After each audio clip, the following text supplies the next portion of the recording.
Okay, welcome back to some of you attended this morning the section. So for this afternoon, we are going to cover interactive mapping and 3D mapping with Leafmap.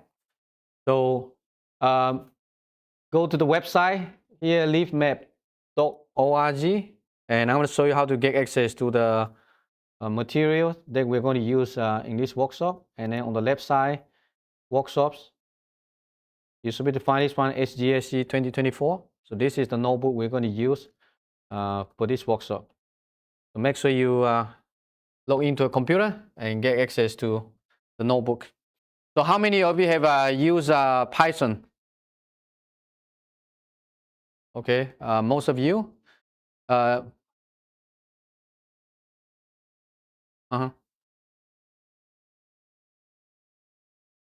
How many of you have used Leafmap? Oh, already 2 of you? Okay, that's cool. How many of you have you heard about MapLibre? 1? Mapbox? Okay. Yeah, Mapbox is more popular because the MapLibre is a derivative of Mapbox, but it's an open source version. And so for today, I want to cover a variety of techniques, how you can use Python to create interactive maps and how you can create some cool 3D maps just with a couple lines code. So are you all ready? Do you have access to the notebook now? Not yet? Let me know. We can wait for a minute or two. So make sure you get access to the notebook and we can get started. So here, we're going to use Google Colab. Leafmap.org. Let me make this bigger.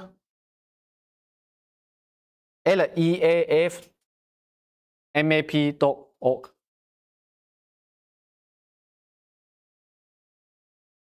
Yeah. Or you can Google it. You should be able to find it on the Google search result. Yes. And then on the left side, workshops. And then HGSC 2024. On the left sidebar menu, workshops. And find this notebook. Under workshops. And then HGSC 2024. Open this one. All right. Are you ready? Yes.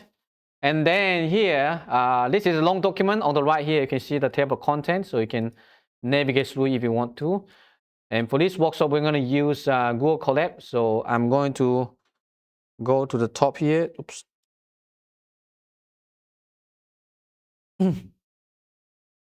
So at the top, there's an icon here. Right click. And then open the link in the new tab. So you need to have a Google account. You need to sign in. So upper right corner here, if you have not signed in, just click the link and sign into your Google account. Then you should be able to follow through. Again, I'm going to show it one more time. Go to the website. You don't have a Google account, Gmail or anything. You can sign up one if you don't have an account.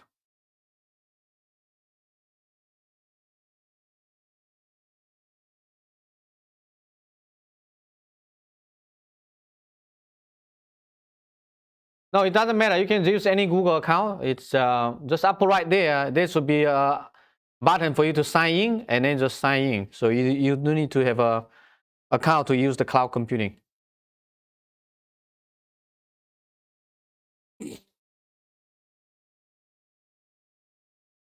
Yeah, just take a minute or two to sign up one if you don't have a account, and log into your Google account so that you can follow through.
Okay, so for those of you who are already logged in, and so we're going to use Google Colab here. So first we need to install all the dependencies, and you can remove the hashtag here at the beginning.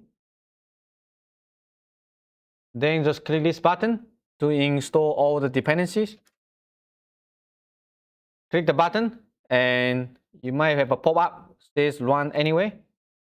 Wait for a minute or two. It will install the Leafmap package and also the MapLibre dependencies. So you will get all the required dependencies that we need for this workshop.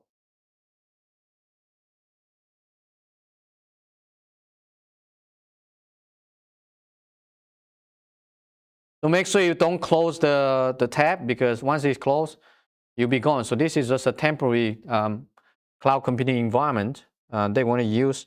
And upper right corner here, if you click, you will see the RAM and also the disk. So you have 13 gigabyte of RAM, 107 gigabyte of storage is enough for what we need for this tutorial.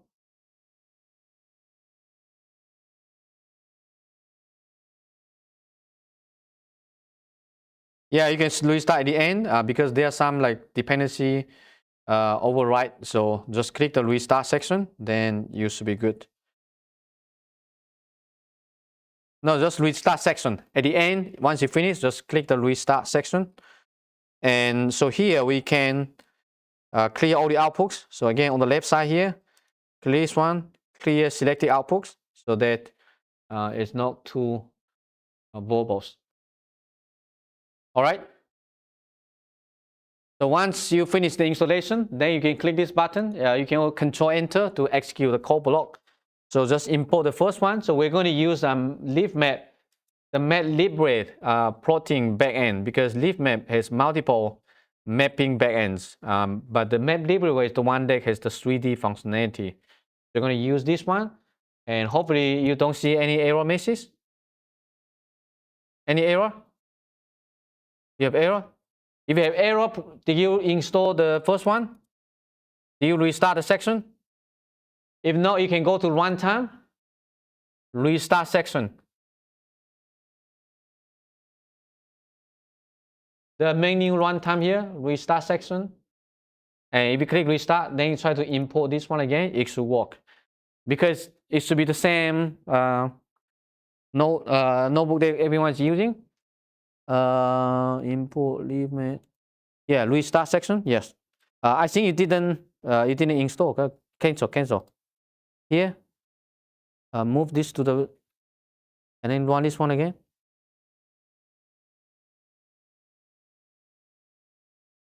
Oh, there's a double quotes at the end. You completely delete it.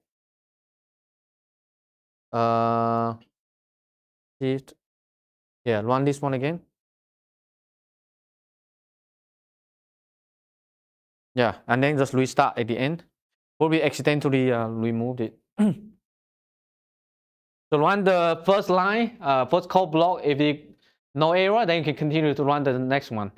If you can see the map, then you're good to go. So see if you can see this map.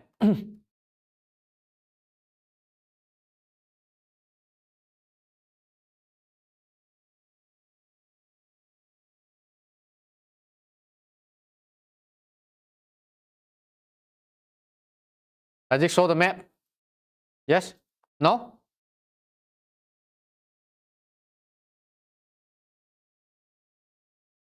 It might take a couple seconds. It might be, but you should see the map if you can. Let me see here. Restart section. Yeah. Yes. Import.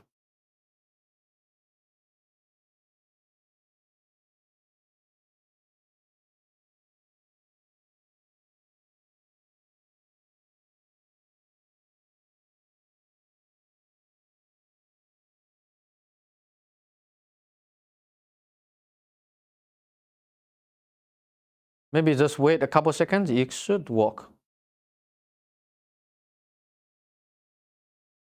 That's weird. Runtime. Section.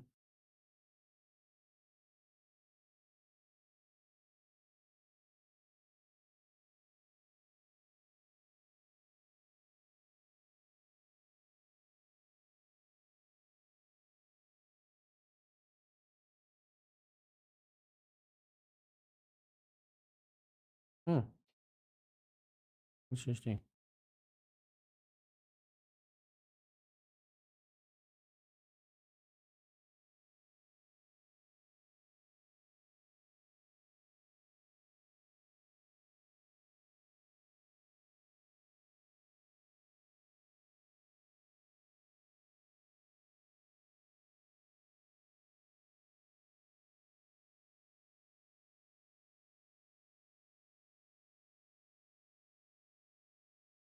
Yeah, let's try install again.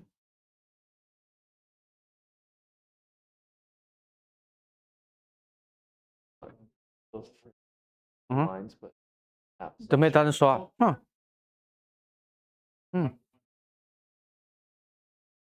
Run.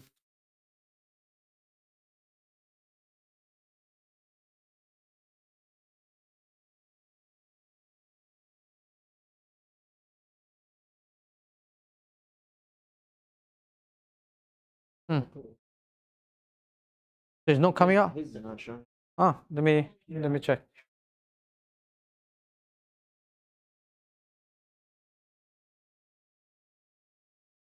So going forward, you can just click the buttons. I'm going to just switch to my local Jupyter Lab. It's very much similar, but it's a lot more smooth. So I'm going to use my local computer. I'm going to run this one and show this. See? And so this is just a simple base map using the dark mode. But if you want, you can press Control on your keyboard and then drag the mouse. You can turn it like this. So this is actually, it can be used for 3D. Right now, it's only a 2D map, so it doesn't really show you that. But you can rotate it from different angle, basically the pitch and roll. It might not be very smooth on Google Colab. You might need to click, or on Google Colab, you can do it like this. You can right click, well, not here, I think under, somewhere on the side here, right click, and you can go to view output in full screen. And here you can, it's a little bit more smooth when you are dragging the map. Okay. If you press escape, right now, if you're inside Google Colab, you'll be like this. So when you're trying to drag, it may be highlighted. It's like not moving, but you need to maybe continue to drag it. Then you should be able to move around. Or, yeah, the nose arrow works. Yeah, if you click the nose. Yeah, of course. Yeah, you can drag the one. You can do it over there if you want to, but you need to have a mouse to drag it so that you return back to normal. But you can, like I said, right click here and then view output full screen. So in here, when you are dragging, you don't have that highlight, the light blue color. So it's a little bit better. Once you are done, you can press escape sign, escape to return to the map. So this is why I want to use local one, because I don't have to deal with that. It's very smooth. I can change my mouse, and I can also full screen directly if I want the map to be full screen. So this is just a very simple base map. As you can see, once you import the library, just use that to create a map. You can set the center, the zoom level, the pitch, and also the bearing. So let me show you this one here. For example, I can create a map center around US, and the zoom level, and the pitch basically means from 0 degree to 90 degree. So right now, it's 0 degree, basically look directly overhead. It's 0 degree. You can experiment. You should change it, for example, to 60 degree and see what happens. It looks like this. So basically, looking at like an angle. The pitch means the bearing means is the angle relative to the north. Okay, so if, for example, you want to rotate this way, you'll be, for example, 45 degree, 90, all the way to 360. So the bearing controls basically pointing to what direction. You can point, for example, I would say 45. You will see the map going rotating to the left side. See that?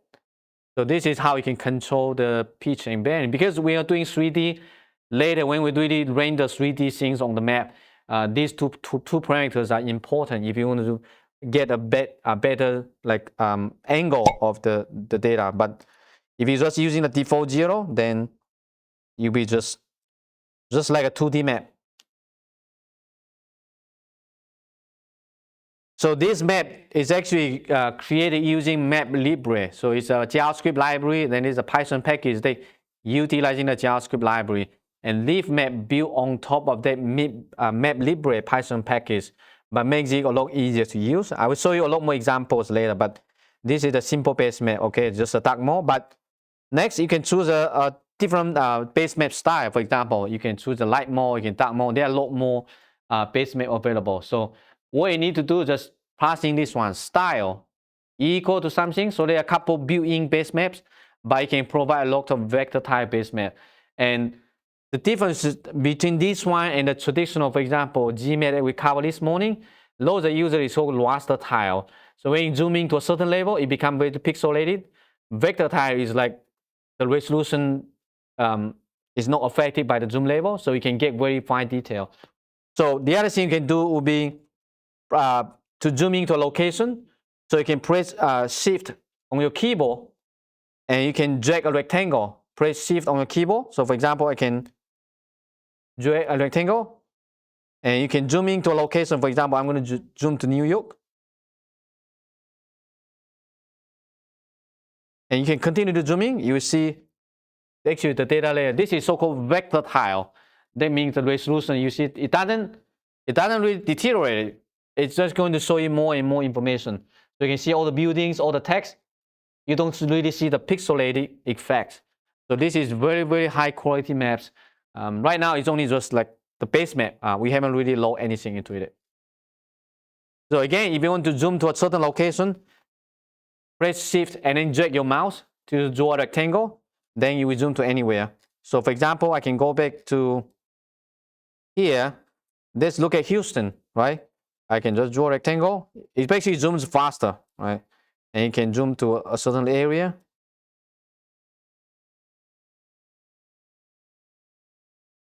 All right, so this is the position base map.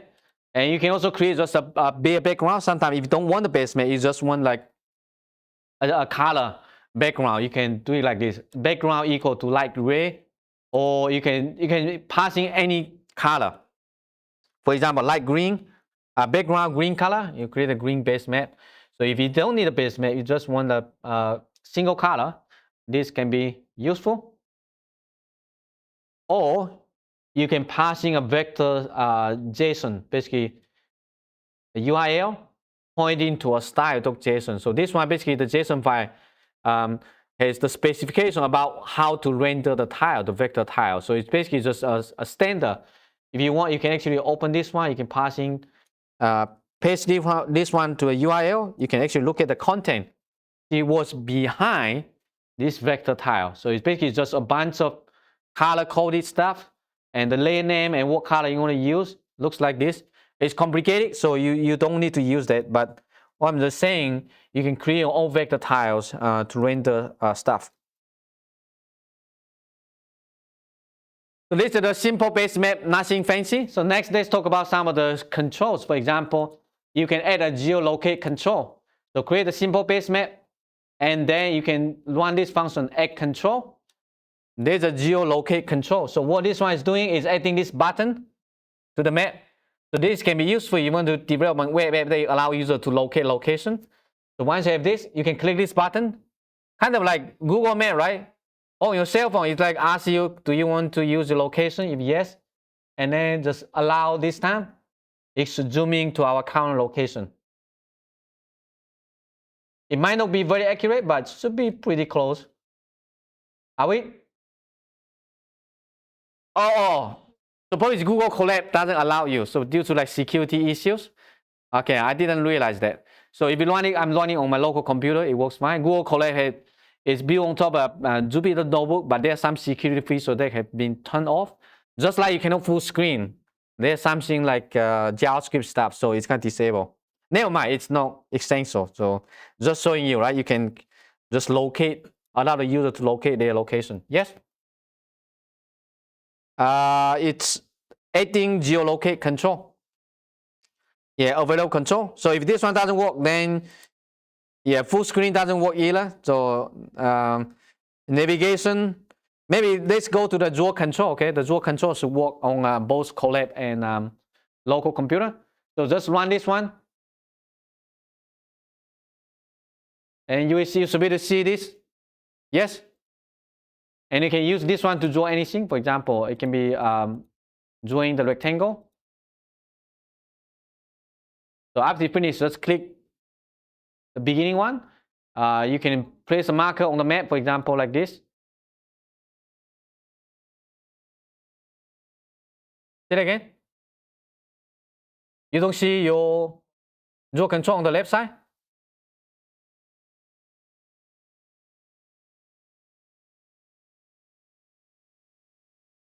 This one, adding draw control.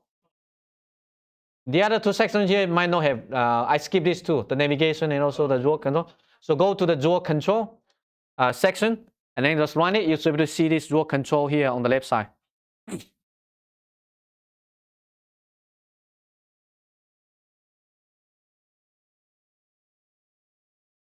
Oh, here on the left side, do you see this one? And no, you don't need to press shift.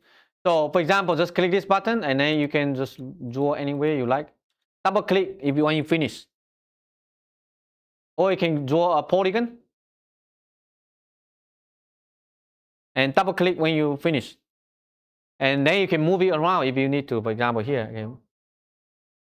It actually allows you to edit. So for example, you can select one of the vertex. You will highlight that one. And you can actually make changes of the polygon if you want to. For example, here, you can add some new vertices. Here.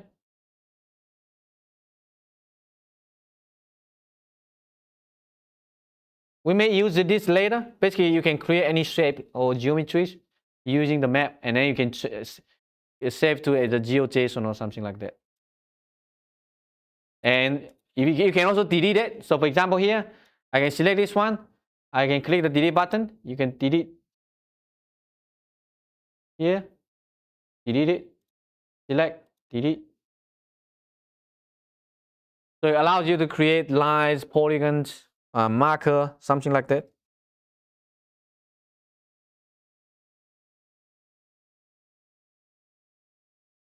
And for the next section, I'm just going to skip probably because we don't use it a lot.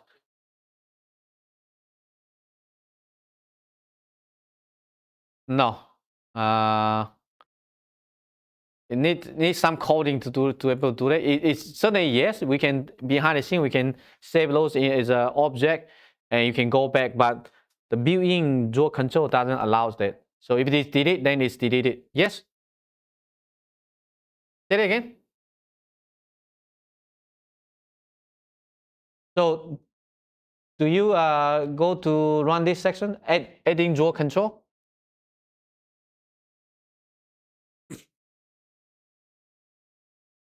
No, you need to click the buttons first. No, click here the rectangle, and then yeah, no, click, don't move. Yeah, click on the map, and then move your mouse. Don't drag. Click. And then go to your map, and then click, and then move your mouse. Don't drag. Don't drag. Like this. You see. Click again, and then don't drag. Just release your mouse. Yes.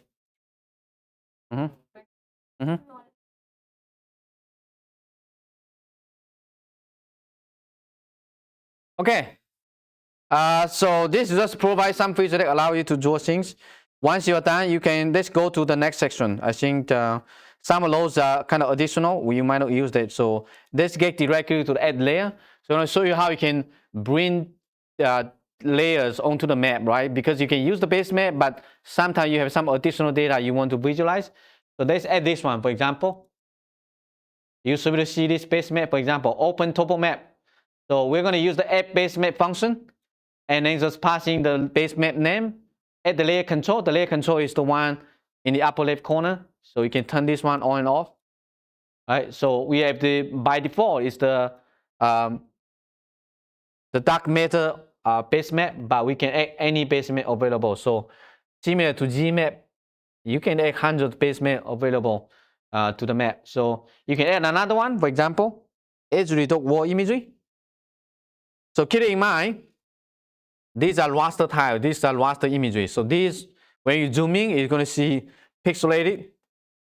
Vector tiles is the resolution is not affected by the zoom level, so you can get very high resolution. But this, certainly when you zoom into a certain level, you won't be able to see it in details because the resolution doesn't support it.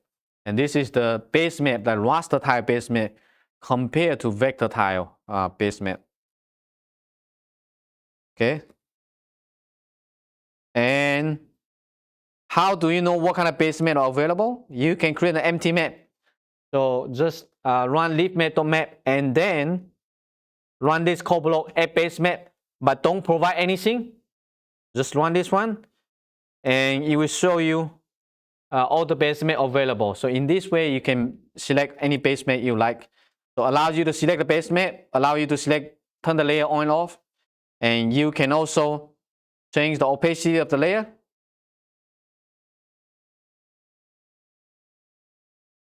Right. And on the left side here, you can switch to any base map that you like. For example, Esri National Geographic, and maybe what else? War imagery. You can do also, for example, USGS, war imagery, or the USGS topo map. So there are lots of base map available. So this one is very similar to GMap. And you can turn the layer on and off. You can change the opacity. So it seems to be very, very, it may not be as smooth on Google Colab, but if I run it locally, it should work just fine. And you can turn the layer on and off if you want to. Questions? Right. Next, I want to see if this example shows you how to add XYZ tile layer. So there are lots of base map available on the internet, and then they make available something like this. So web map services or XYZ services or something like ArcGIS web map services, especially for many of the state or local government, they provide some kind of base map as WMS or XYZ services. So you can bring those data layer actually onto the map. So for this one, we are bringing the data layer from USGS topo map, and we can just use this add tile layer. If you run it, it should load the USGS open topo map. So this is web map services, right? You can zoom in, you should be able to see more details about that. So this is XYZ map services. You can also do, for example, WMS. Okay, so WMS, you will need a URL. You also need a layer name. So for XYZ, you just need a tile URL.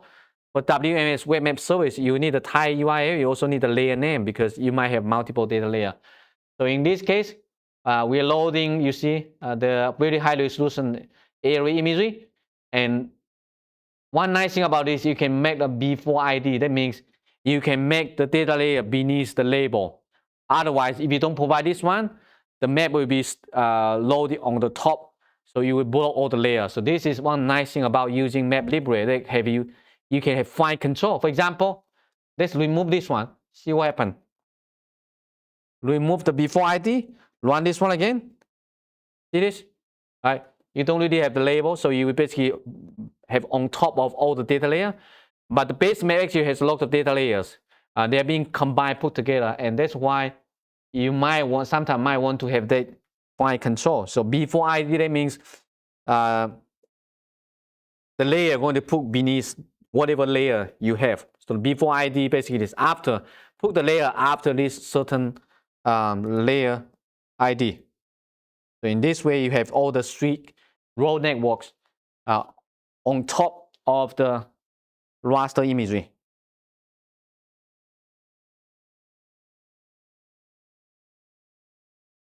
You can also do, for example, how about this one? Oops. Oh, I think I updated the package. So something, I need to fix it. I think it's because I updated this one last night, so I break something. But I believe I already fixed it, but maybe not. So if you run this one, it should work. I might probably utilizing oh no, may not. I think I may have released it. So anyway, skip this example. Don't worry about that. You can also add raster tile. Let me maybe skip the one. Clear all cell outputs. How about this? Raster tiles. So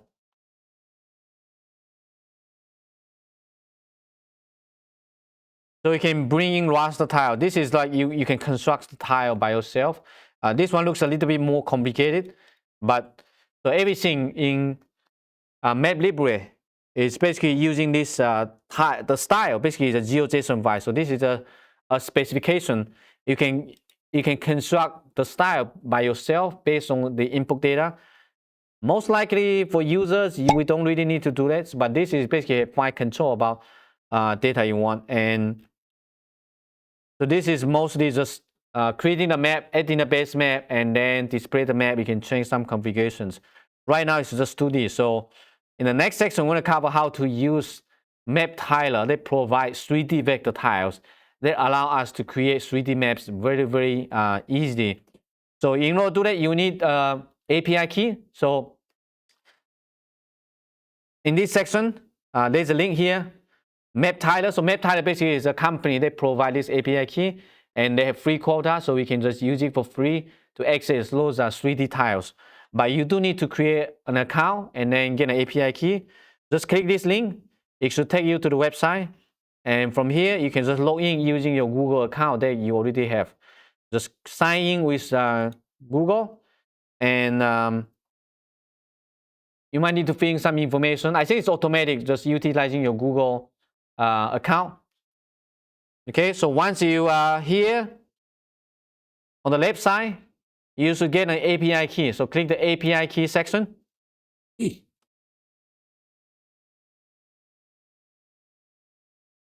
you see this one? So don't share this one with other people, okay? If it gets exposed, I can replace, so I can get a new API key. So if I run this one, replace yes, the existing API key will be replaced, because anyone that has access to API key, they can steal information from your account. They can use your account to do something. So, but for this workshop, I'm going to show you how you get this one. So go to the API key section, and then just double click, copy, select this one, and then copy. Come back to your Google Colab, and let me go to MapTiles.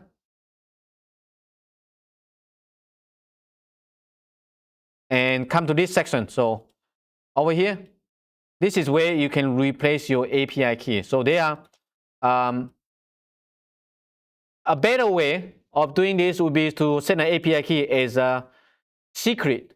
So in that way, it's tied to your account, so you don't have to set it every time, and then other people cannot see your source code. So follow me here. Click this icon, the key icon, and then just add new secret.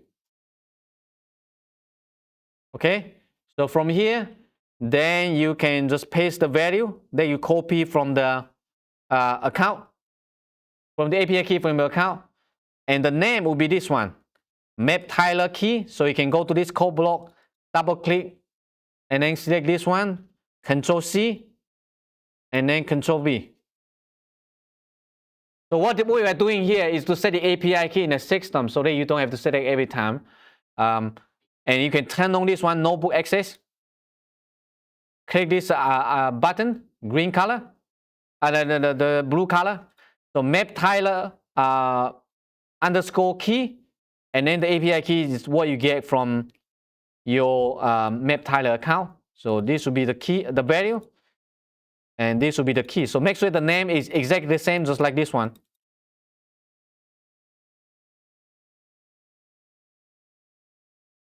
Then you go to your email to verify. So log into your account, your Gmail, click the link. You might need to verify your account, and then you should be able to get the API key. Yes? The name is here. Double click this one. Double click. Double click. Copy. Control C. And then paste here. Log into your MapTiles account here. Click. Click.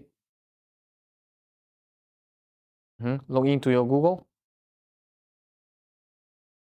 No. Next one. Cancel. Do you already have Google the login? Yeah. Click.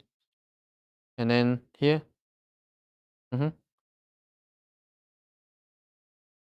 Yeah. Then you need to verify your account. Does it work? Yeah. So let me test it. So if you already set the API key, yeah. So run the next code block. If you can see the map, that means your key is set up successfully. So here. So run the next one, this one. If you can see the map, you're ready. If you cannot see the map, that means your key is not set up properly. Leafmap. So probably you need to. Do you restart the section or something? Yes, I had to redo.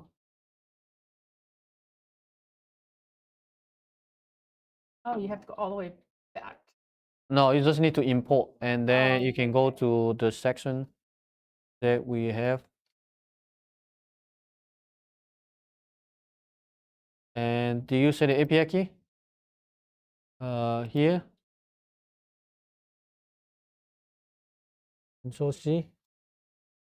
Control V.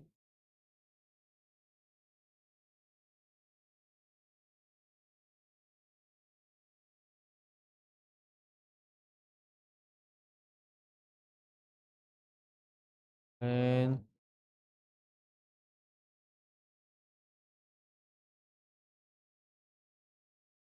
yeah, you're good to go. Does it work? Yes. Yeah, click the enable this notebook access. Click the button. Okay, and then scroll down. Scroll down. Run this code block. Okay, good. Okay, good. All right. Good. How about you? Can you see the map? Yeah. Oh, okay, awesome. Yeah, so right now you see here, this is vector tile. It looks like similar to Google Map, but this one is the vector tile from MapLibre. So basically this company, the API key they were using, and this one has a lot of things that we can just do 3D visualization. So what I'm going to show you here, this is kind of just like Google Map, but you can, again, you can zoom into any location. So it's built on top of OpenStreetMap, but they basically have different styles, so it looks so much better. So for example, I can go to New York here.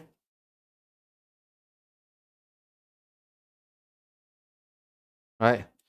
And when you zoom into a level, it's able to see the buildings.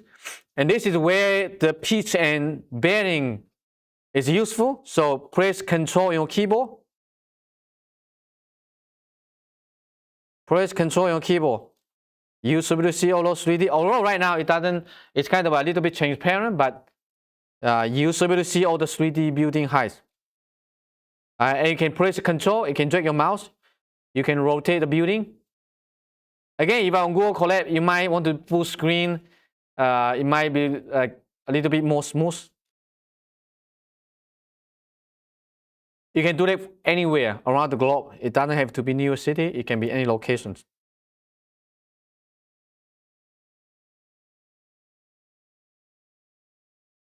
This one, I don't know. It's like come from different sources. But later, I'm going to show you another way to see the building footprint, like elevation and also height. Like for free, you don't even need an API key to do that. But right now, we're just using this because it's super easy, right? Basically, just one line of code. Yeah, it's built on top of open source, the OpenStreetMap, but it's commercialized because they make it easy. They have hosted those vector tiles. And so this is just the street map, but you can also do, for example, satellite. So click the satellite, then you have the satellite based map. So this is similar to this Google Earth. Again, this is just 2D. This is not 3D yet. And I'm going to show you how to do the 3D because you can zoom to any location. you can press Control. This is just flat map. It's not 3D yet. You can also do hybrid. Yes? Uh-huh. Oh, the right click. Oh, okay. I see. Okay, good. Yeah. So you can do it like this. But for me, it's going to like pop up this one. But yeah, so that you can do that on your Google Colab. Right click, so you don't have to press the Control on your keyboard. Uh-huh. And you can do hybrid. You can do topo map. So the hybrid is just like Google hybrid. So you have the label, you have the satellite. You can also have the topo map. So there are different types of Basemap. So what you can do here is to go to your MapTiles. So any of these Basemap, you can just get the keywords and then you can put it in the style. So for example, let's say you want to do the outdoor. For example, here, there's outdoor. So all lowercase, you can come here and then just change the style to outdoor. Run it. You should get the outdoor Basemap. So there are a bunch of Basemap for you to choose. You can also do ocean, winter, toner, whatever, like, or even maybe landscape. So landscape. Run it. All right. So basically just Basemap available, map available through MapTiles. And it's all vector tile again. Nice thing about vector tile is like the resolution is super high, so you can zoom in. You would, for example, let me look at Houston.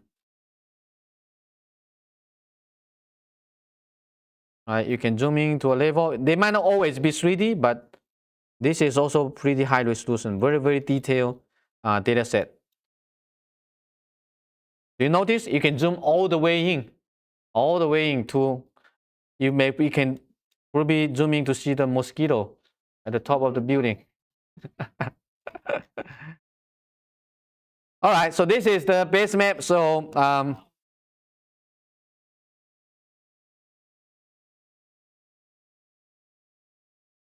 what do you mean? Huh? No, this is not open source. This is they provide some free available one, but right now it basically we are using the free quota. But if you're using for commercial, you might exceed the limit. Yeah. And so next, let's do 3D. This is where you're really going to create 3D maps, just 2 lines of code. So just run this one and then see what happens. Run the next code block and look at this. We're going to create a map center around this location, zoom level setting, P 60, bearing 220, and the style. Look at this one. Style equal to 3D hyphen and then the Basemap. So Leafmap makes it easy for you to use. So all you need is to attach 3D and then hyphen and then whatever MapTiles Basemap available, then you change it to 3D. And we also let the layer control here. Take a look. This is basically the elevation, the terrain beneath the 3D data layer. And now you can also drag, like on your right click, okay? You can drag it back and forth. And you can zoom in, you can zoom out, you can press Control. So, and this is global scale, so you can zoom to anywhere that you like. You can see the 3D terrain. For example, river, the lakes. It might take a couple seconds to load up the data layer, but it should be pretty high. So if you zoom in, you will see all the trees, all the data, all the roads, and the street network, river, something like that.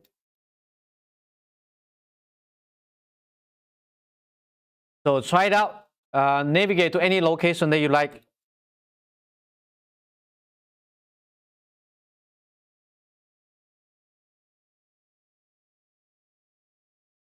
You can run another one. So for example, 3D hybrid. You can also do 3D satellite. So then in that way, there's no label.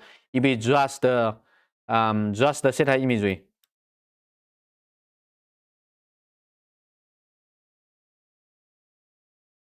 You can do the full screen and see how nice, right? Oh, the elevation basically also from their tile. So they have the vector tile that has elevation, basically encoded the elevation in the vector tile. So it's rendering, it's going to extrude the Basemap data layer on top of the basically the kind of like the hillshade. Or they use some like DM, and depends on availabilities from the US, for example, maybe the 3D.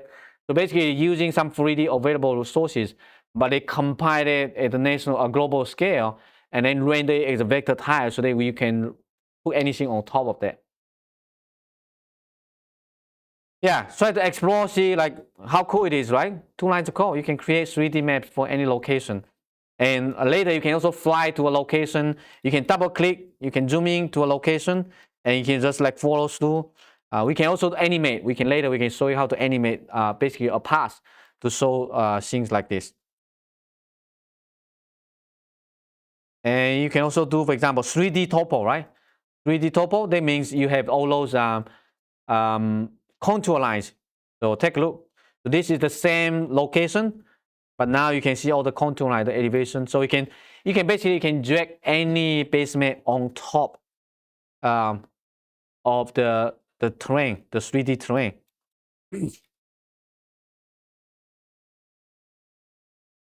You can also do 3D ocean. The next one is just not 3D ocean. So this one is the 3D terrain is very much similar to the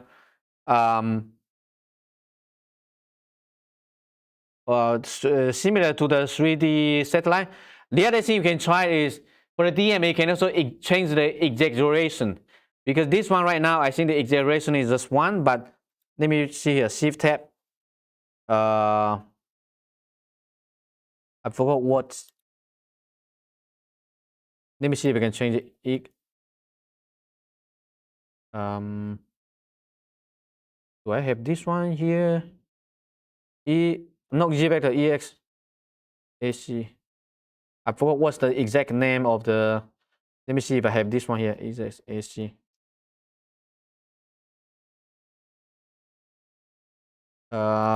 Exaggerate, I think.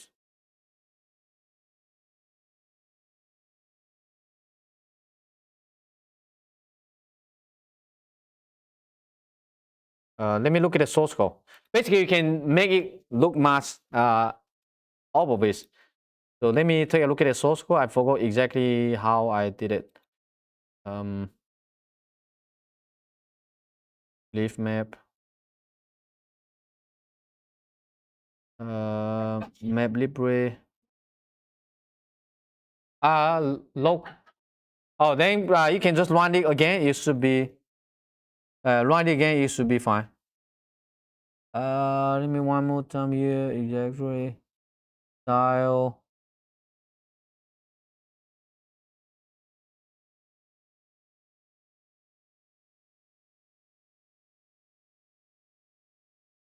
Okay, exaggeration. All right, exaggeration. Okay, let me come back here. And exaggeration equals to 2, and let's see what happens. So by default, this is right now is 1, right? Basically, it's the real elevation, but you can exaggerate elevation a little bit to make it look a more exaggerate. So see this? So basically, elevation right now is more than double. So now you see this mountain is a lot more exaggerated. The elevation, for example, if it is 1,000, right now becomes 2,000 or something like that. Or you can change it maybe to 1.5. And then you can rotate, you can zoom to any location. And 3D ocean, very much similar. You can see the train. Oops. Run this one. And you can zoom in, for example, to the ocean. And similarly, you can return, you can see this one. For example, this is the Mariana Trench, 11,000 kilometers beneath the water surface. And you can move through. You can also see basically the contour line around here. You can navigate through this. Again, most of these basically is just 2 lines of code. Exaggerate a bit, right? This one is 1.5. I can change it to maybe to 3.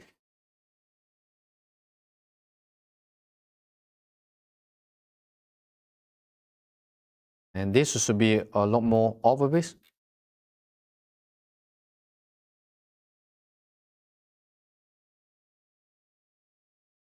You can turn the layer on and off, right? So there's an ocean layer and there's a hue shade. Without a hue shade, it's not going to look that good. It looks like this. So it's basically have the hue shade and then have transparent drag on top of the data layer.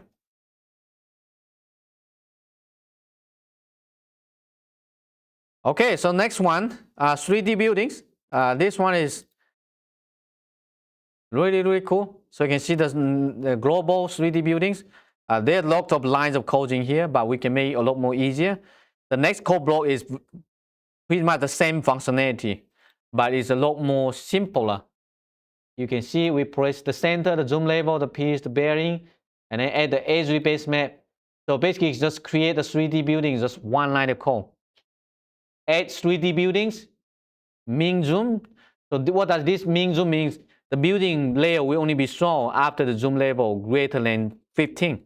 So it doesn't show it by default if this is greater than 15. So run this one and see. So now you have the building. If you zoom out, the building will disappear. Because the zoom level might be smaller than 15, then it's going to disappear.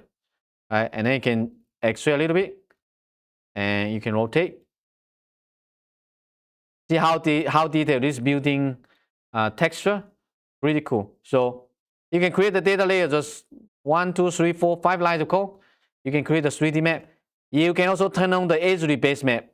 So basically the satellite imagery, but because satellite imagery doesn't have the 3D effect, so you might need to basically turn it this way so they can see the buildings, right?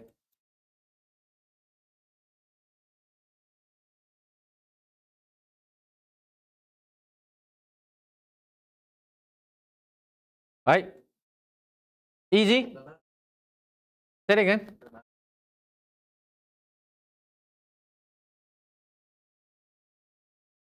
Oh, really? Huh? Oh, no, this is the static map. It's not the output. Run this one again? Yep. Huh. So the map doesn't show up? Yeah. Does it show up the 3D? Let me see. It should be the same, so I don't know why. Yeah, yours looks fine. Is it like Google Chrome issue? You are using? Yeah, you are using a Safari? Yeah. Okay. Interesting. I didn't realize that. So it might be just a Chrome issue. That's strange.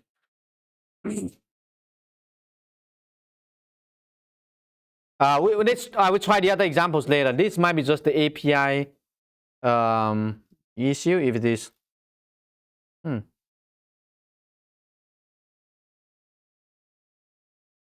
So if it doesn't show up, let me show you the other one, see if it works. So we click the table of contents on the left side and then go to the, I think I have the overture data. Let me see here. How about this one? PMTiles. If you go to the PMTiles section, there's also 3D buildings. Let's try this one, see if it works. So the 3D building here, and run this one. See if we can see this. That one works. So it might be just the MapLibre API. This one actually is free. This one is open source. This one you don't need an API key. But the building texture is not as detailed as the MapLibre one. But this one is freely available, so you can create maps like this. And so you can drag it. And it's also global. So this one is like, you can download the data if you want, but it's just a single vector tile. So this vector tile is a couple hundred gigabytes, but we can just pull the data on the fly and you can render this. One nice thing about this kind of mapping is you can customize the color, you can customize the symbology because it's vector tile, it's rendered by your client, it's not rendered by the server.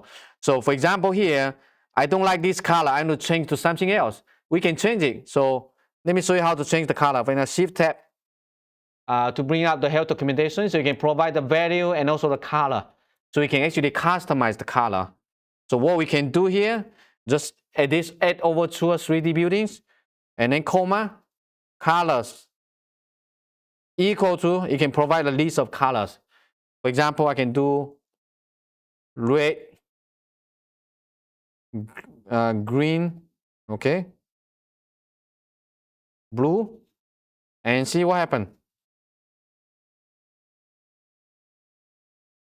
Okay, so red, green, blue.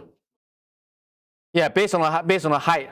So the value is by default is like 200, 400, 300, something like that. So you can change it, but it's easily customizable. So you can change to whatever color that you like, and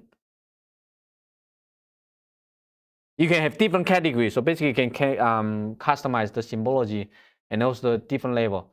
So here you accept any color, or you can use any hex color code, RGB color, and it's very, very powerful because you can customize the symbology to whatever you like. You don't have to use the one because the vector tile itself, you have some default one, but you can change it. Just like you're looking at Google Map. Google Map is vector tile, but you cannot change the style.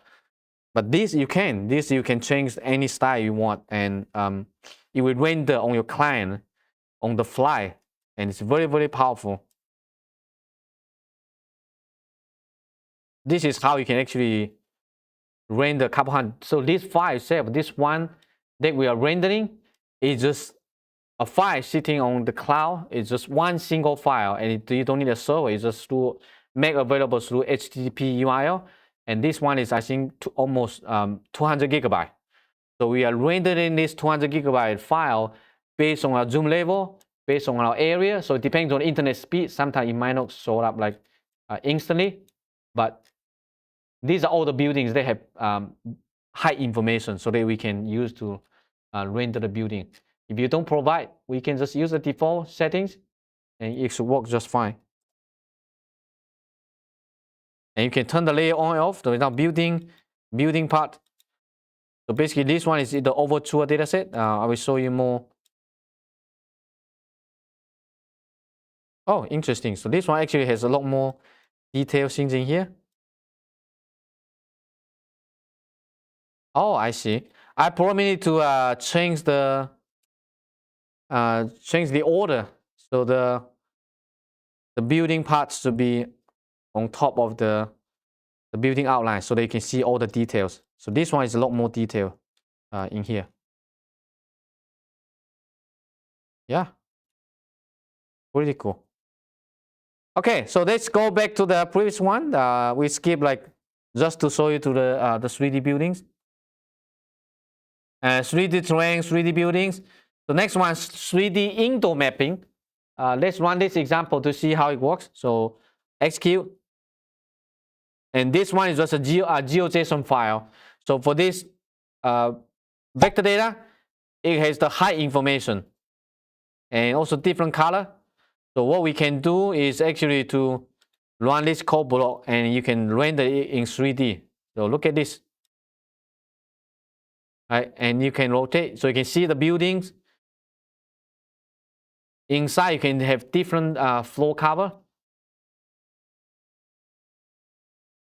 And basically it's just a GeoJSON file that has information. So you can just, it's a swap file, a GeoJSON file. If you have high information in there, we can render that one as 3D. So look at this one, add GeoJSON. So you can just add a GeoJSON file, provide the data, and the layer type is called field extrusion. That means you want to extrude based on a certain attribute.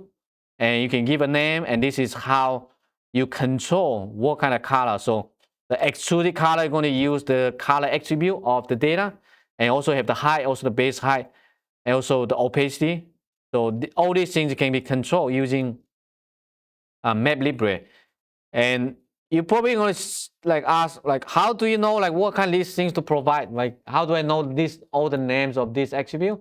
Is actually from the JavaScript library. So if you go to the top of the documentation here, useful resources, there's a MapLibre JS documentation. So if you click open this one, and there's a style specification. So this is basically a standard, kind of like an API. So if you click this one, on the left side here, click the style specification, and this is the kind of layer type. So basically the layer type, we use the field extrusion. So if you go to the, on the right here, line, symbol, and field extrusion.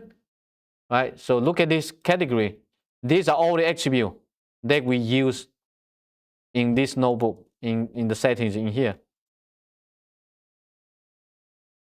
3D indoor mapping, right? These are all the names. So any name that can be applied to that particular category, you can find it from here. So the field extrusion basically is 3D, but you can also do line, you can also do point, just a circle.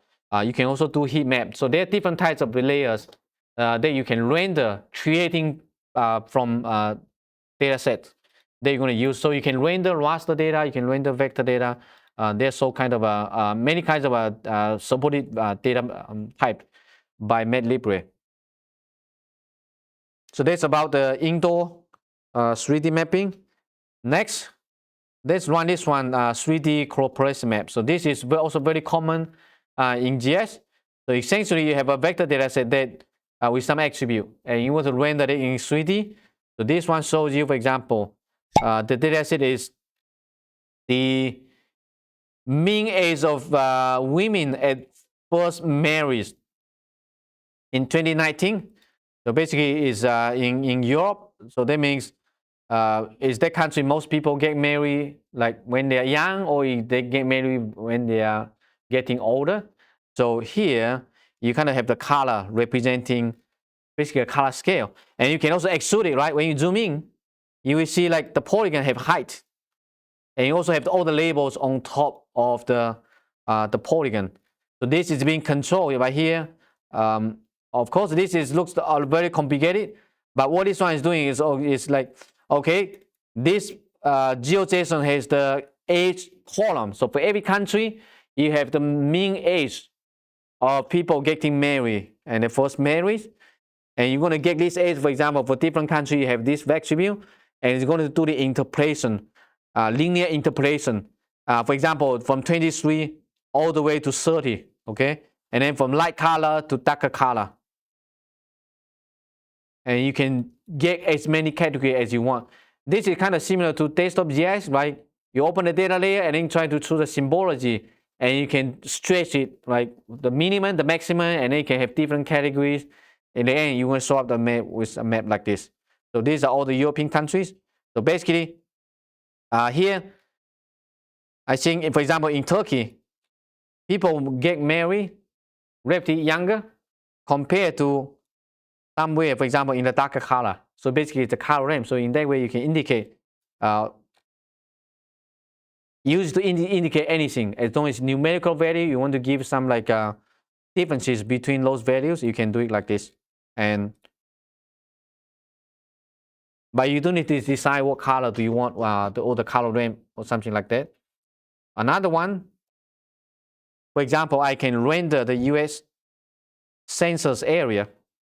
So this one, we have this data set, the US counties data set. And every US county has an area, right? So if you're trying to create a map showing it, or which US county has a larger area, you can do it in 3D, or you can create a simple cooperation map. Darker color represents a larger area, but we can do it in 3D. So look at this. So clearly, most of the US states with US counties with larger county area is on the West Coast. Most counties in the East Coast or Southeast is pretty small, right? And I can turn this one, you can see this. So these are pretty large counties. Basically means the size is much larger than this. So if you want to create some cool maps with this kind of 3D and also with all the labels, you can see all the labels actually on top of the data layer. And again, it's because of this first symbol ID. So you can have the layer beneath the symbol. So that if without it, you don't see the symbol, you'll be just like this. Right, so now you don't see the county names or the location names. If you want to show the label, then you can, first symbol ID, basically you're going to automatically find out the label. So the label ID for different data layers, and then so you're going to insert the polygon 3D beneath the first symbol ID. And this is why sometimes it can be useful to create something like this. So you can have the label, for example, on top of that. Pretty cool. But you do need to figure out what kind of color do you want, and this is all doing interpolation. So we can do the linear interpolation based on the range, the value range, and then give you something like this easily. Questions? Okay, let's maybe may have a couple minutes break, 5 minutes break, and then we can come back later. So later I'm going to introduce how you can visualize all kind of vector data, raster data, 2D and 3D.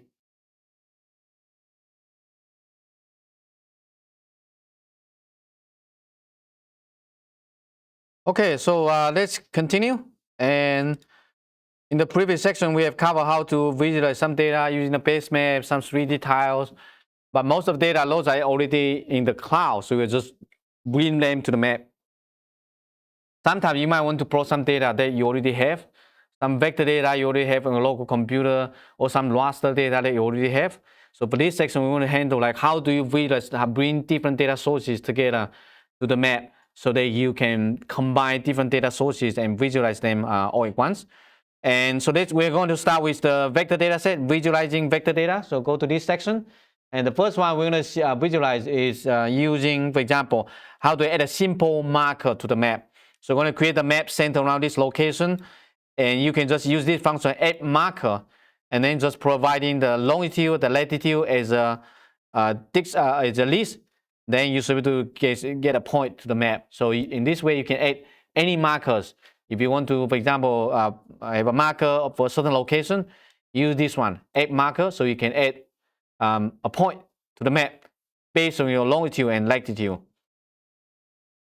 You can also make the point draggable. So by default, the point is fixed.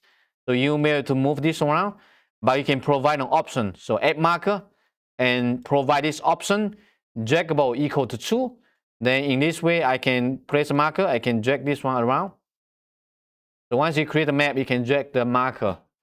So you can control some of the behavior of the marker. All right, so I can drag it to whatever location that you want.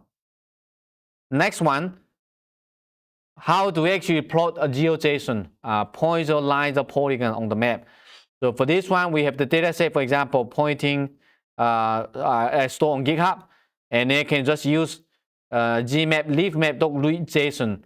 So we're going to read the file from the HTTP URL, and then going to return the GeoJSON dictionary. So this one, you don't necessarily have to have that one on the internet. You can also read the file from a local drive. You just need to pass in the file path here. And after that, create a map, call the add GeoJSON function, then just passing this URL, or it can be a dictionary, it can be a file path, it can be anything. Give a layer name, and then also decide whether you want to show the pop-up. That means when you hover your mouse, do you want to show the attribute information or not? So let's run this one, and see, just within a couple seconds, you should have the entire data layer, right? And if you click your mouse on any marker, you should see the pop-up attribute. So this one, we're loading all the cities around the globe. And so right now, we are loading data from a GeoJSON file. So this GeoJSON file can be, you just passing here a GeoJSON. It can be a file path, it can be a HTTP URL, it can be a GeoJSON dictionary. So whatever file format available, you will be able to do that. So simple and easy. But you can customize it. I will show you more example how to customize this. For example, in the next example, you can define the data source, and you can add the data based on the data source. So for example, right now, we're using the same GeoJSON, but the symbol, so basically, by default, you can using the marker, just the point, but you can change it to anything else. You can change it to a marker here. For example, you use a symbol and then ID. So the icon image is based on this marker. So this is the built-in marker, and you can change the size. By default, it's 1. So if you zoom in, you see it's going to pop up more points. So by default, it doesn't show you all the points. You can control the zoom level. So when you zoom in, it will show you more points. This is very useful because you might have too many points. You don't want to load them all at once because it's overwhelming. So only show you more data when you zoom in to a certain level. So if you zoom in, you should be able to see more points. If you click your mouse, Oh, it doesn't show you the pop-up. This is weird. It's supposed to be. There might be a bug. And so this is how you add a marker, but you can also customize. If you have, for example, an image, a marker, an image from somewhere, I can change it to your liking. So for this example, I also have a GeoJSON file, and I'm going to add a GeoJSON file, but I want to change this one to just a PNG. So this one is from here, this URL. So you can change this one to any PNG that you like. So any URL, you can go online to find any PNG and replace it. It should show you this one. So for example, I can maybe, let me see if you can find any PNG. For example, maybe HGAC logo. I'm not sure if you can find the, okay, it does have a logo here. I'm going to click this one and maybe right click, open the image, open image in new tab. This may or may not work. I'm not 100% sure. So just Control C and come back to here. Replace this one. It may not. Okay, this one doesn't because it's not a direct link. Because there's usually it's like .png or something like that. That means it's a direct link to the logo. How about easier? Maybe just Google logo PNG. Okay, how about this? Open a new tab and PNG. Oops. You should be able to download one to your computer, and let me move this one back inside the library, and I can have this one. Oops. Logo.png.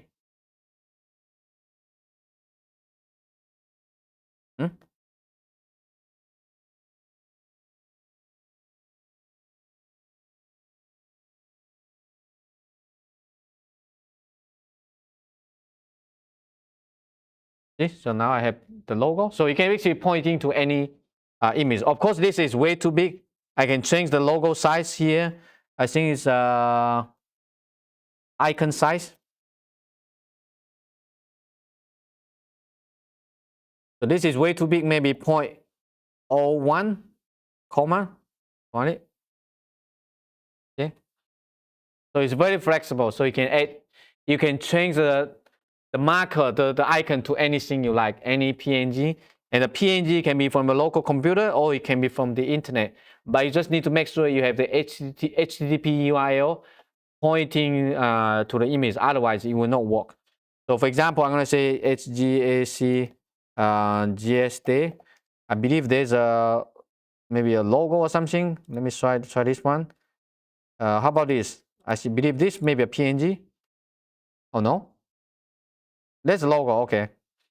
I was hoping that you can find some kind of PNG that you can utilize, or using the Esri story map. Anyway, maybe this one. Oh no, it's not. It's a logo. So I need the PNG, the .png, the HTTP URL. Then you should be able to get to replace this one with your whatever logo you like, right? And this is pretty cool, right? You can change it to anything you like. Very, very flexible. And you zoom in, zoom out. It's very smooth. Compare to other libraries. MapLibre has a lot of like cool functionality. You can change things in here. You can do a lot of customization about the data. So this is about marker, just the point. But you can also visualize a line. So for example, here, I can add a line, just like in this.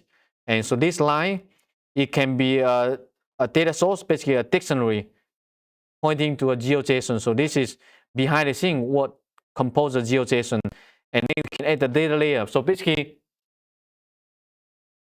MapLibre works a little bit different from other mapping library. So other mapping library, you can add just pointing to the file and you can add the data layer. But MapLibre is basically, you need to define the data source. And that data source can be added multiple times to the map based on different customization, different symbology. Because for the line, you can add a line, but you can also change it, add an image, you can add a logo based on the line. So it's a lot more flexible. So in this case, I can add this one and let me see. You can add a data source. You can also actually add an arrow based on the line. So let me see if it works. For example, this is a line, maybe a hiking trail or something. I can also add a symbol. So m.add, this should be the add symbol function. Okay, and from inside here, it can provide an image, and then basically the source. The source will be the data set, basically the layer name that I'm trying to add. So I will show here. Oops. Source, and then for the image, equal to something. So let me see if there's any example here. For example, I have some example here. So let me show you what this one is about. I can copy this URL and then just passing here.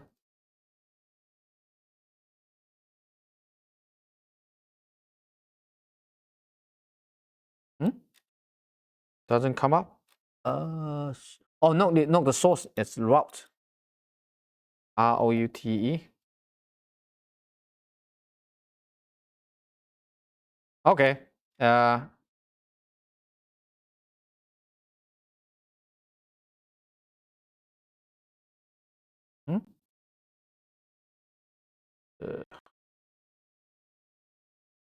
data layer.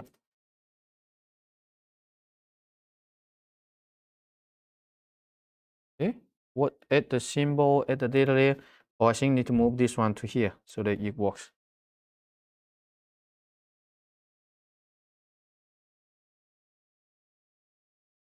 Interesting. Image icon size. Source. Oh, not route. I think to be this one. Okay, so now it works. So basically, add an arrow, basically the direction of this line. So basically, for example, vehicle moving direction or something like that. Right now, it's because it's like the icon size is too big, so I can make it a little bit smaller. The icon size equal to maybe 0.1. It is. So right now I have this icon. So if I zoom in, you can see the icon actually change, the size change. Yes.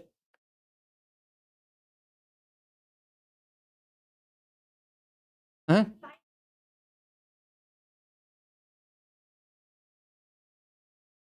What do you mean in notebook? No, it's different. It's using different API. So you need to use this kind of API.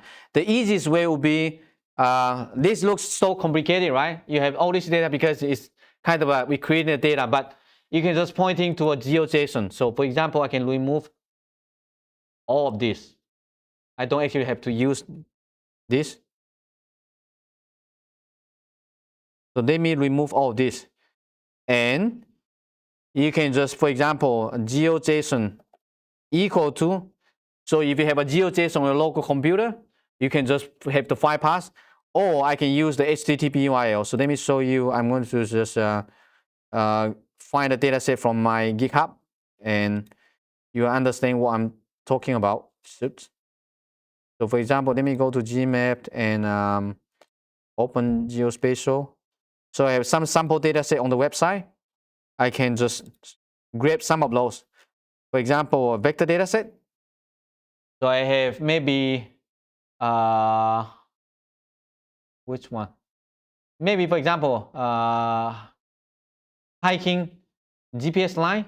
For example, I have a hiking GPS line data set, and I'm going to copy the URL, come to here, Control V, that's it. So this one can be also on your local computer. And after that, you can just add the add GeoJSON. So add GeoJSON, and then just passing the file path to the GeoJSON. Okay. If you have any file on a local computer, you can also do that. Then you can give a name. For example, the name equal to hiking. Okay. So once you have this one, for the symbol, you need to use the same name as the one. So now let's take a look, see what it looks like.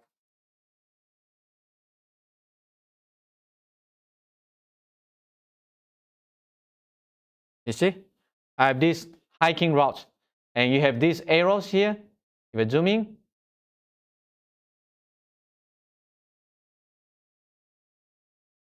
You see that? So different direction, right? So you can zoom in, you see the direction. So you can create a line, but you can also have an angle, basically a direction arrow on top of the line. It can be point, it can be something else, right? And later I will show you how to actually visualize this one in 3D. What you need, just the data set, add a symbol, and then you can point to this data layer, and then just give an image, and then you can change the size if the size is too big. So just 4 lines of code, you can create this kind of map easily. If you want to do it locally, for example, assume that you have some shape file, always have some GeoJSON, you can add any vector data to the map. So let me show you here. I can download this one to my computer, and then you can put it inside here. Now I have this hiking GPS line GeoJSON. I can change this one to a local file path. It doesn't matter. So right now I'm getting the file from my local computer, from this one. So I can run it.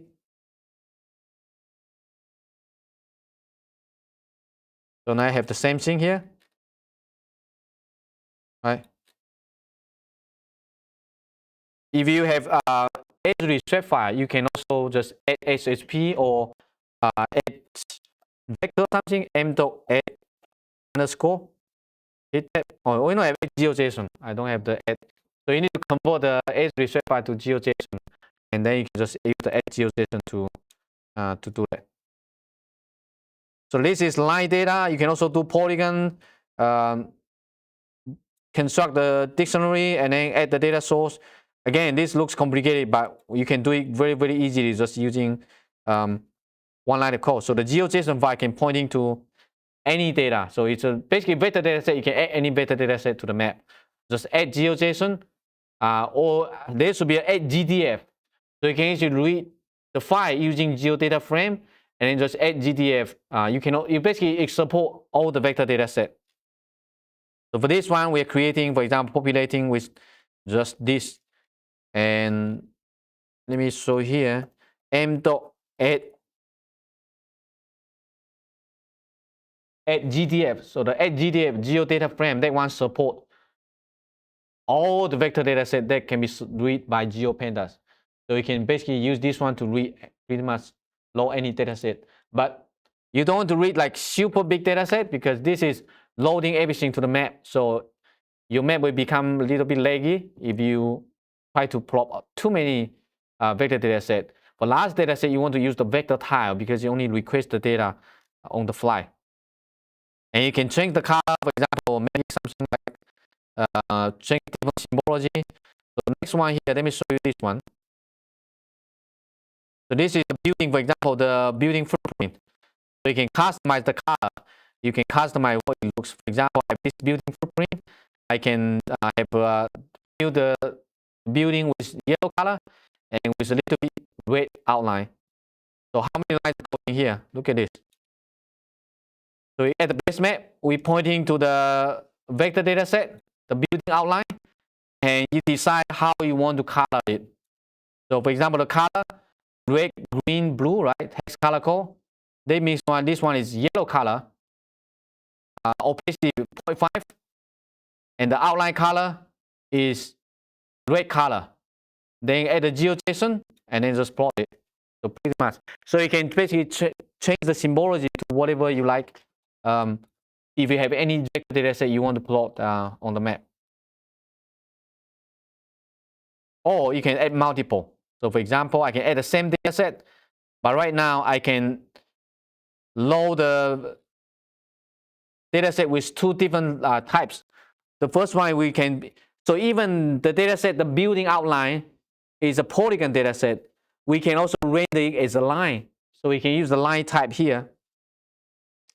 Layer type equal to line, and also layer type equal to fill.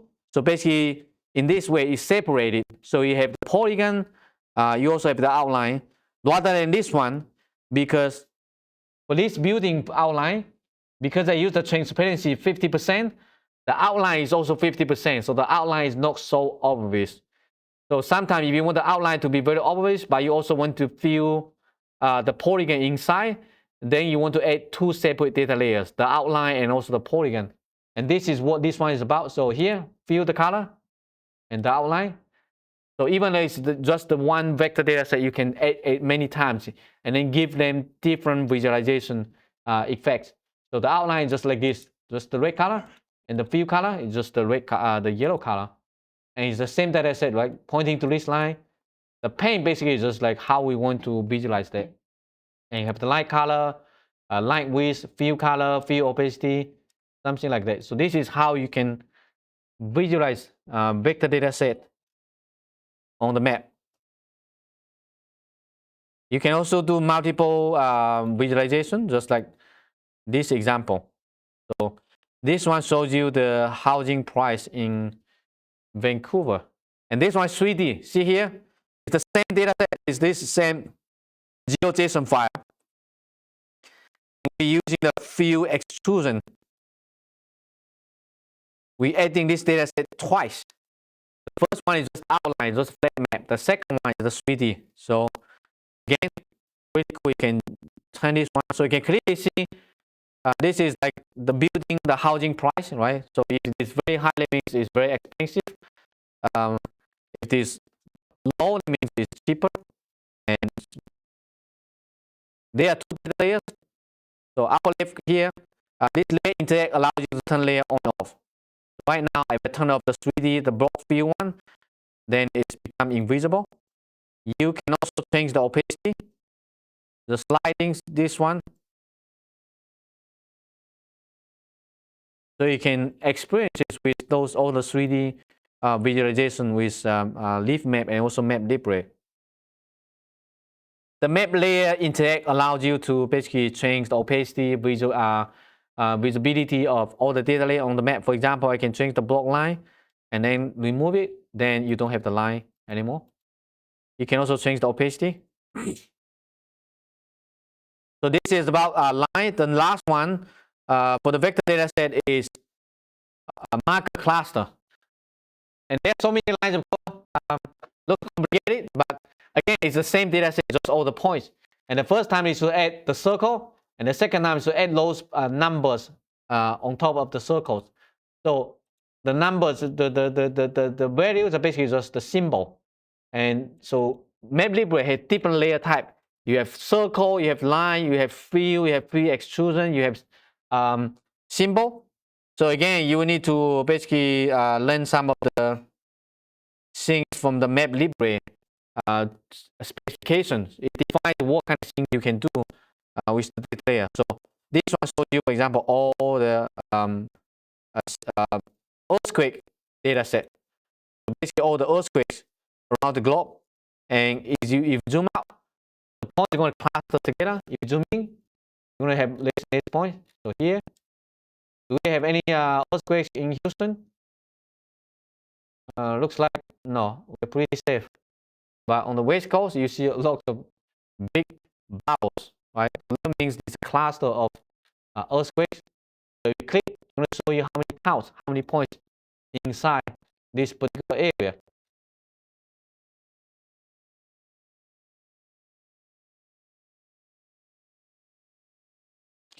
So this is how you can visualize vector data, points, line, polygon, 2D, 3D. Pretty much it is like the base support is GeoJSON, so you can convert any vector data set to GeoJSON using GeoPandas. Or if you really don't know what to do, the even easier way would be just create an empty map. You can add some base map, whatever you like, and then run this one, m.open GeoJSON. So in this way, you can open the data from a computer without having to worrying about how do I do the visualization. So let me run this one, and then it should open this dialog, allow you to open any file. So I'm going to click this one, and I'm going to navigate to my downloads directory. So earlier I have downloaded this hiking trail. Just double click, open. You see? It will automatically open the file and then render using the default blue color. You can open points, you can open polygons, you can open all kinds of files that you like. So this one is really 2 lines of code, right? Create a map and then just use this button to read the data.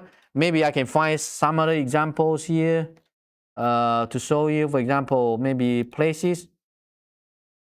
Do I have any data set here? For example, buildings, for example. This would be the polygon data set. So I'm going to download this Las Vegas building. And same thing, I'm going to run this one, open this, and building, double click, and you automatically zoom to the data set, and then show you all the footprint, right? Easy, right? No, many lines of code, 2 lines of code, and then you can open any data set, any vector data set, pretty much. You can open directly and visualize using the default setting. But if you want to customize the color, the outline, the fill color, then you may need to provide those visualization parameters. So just follow example here and then change it to something you like. Use it to visualize any vector data set that you like. Any questions?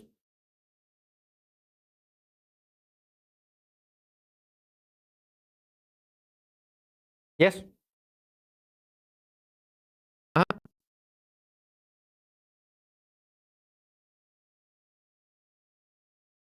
Can the dashboard run Python code?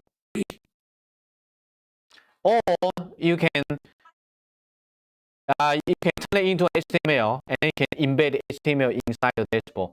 Yeah, so you can certainly do, for example, if you go to the website here, and I'm going to go to my MapLibre here. I have generated a lot of demos. For example, this is just HTML. So the one that I showed you earlier is the marker cluster.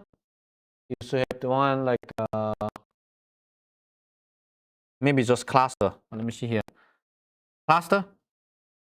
So this should be basically all the map you can render it as HTML and then can embed anywhere on the website. So you will just need the URL and it can do that. And this is the same. So all the map that we created can be exported as an HTML.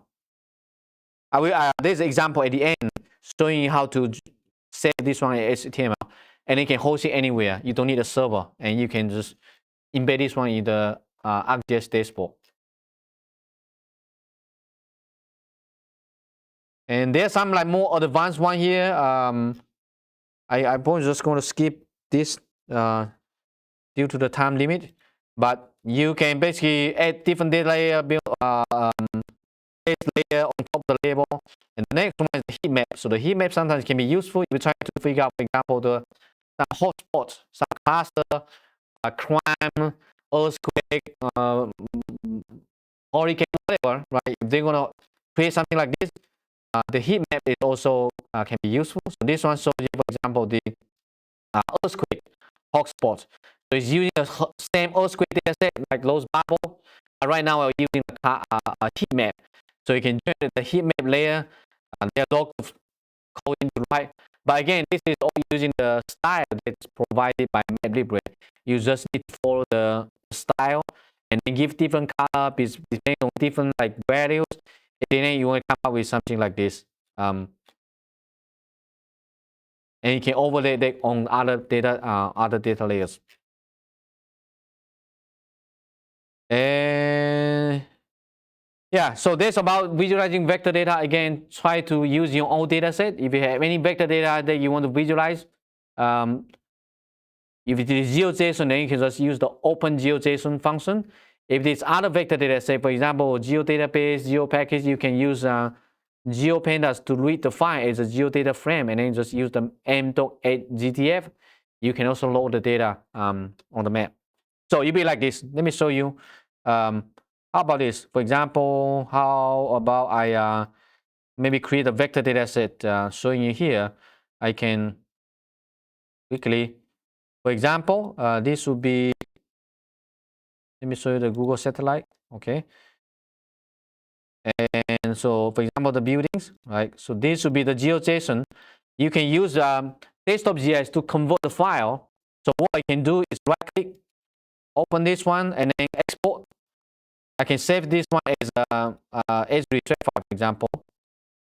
This, right? And I can do, for example, go to the download Leafmap. I can just do maybe buildings, okay? And then save it. So now I have this building shape file, right, on my computer, and it's here. So if there's any vector data set that you want to visualize using Leafmap, you can do that. So what you can do is to create a new map, more than new code block.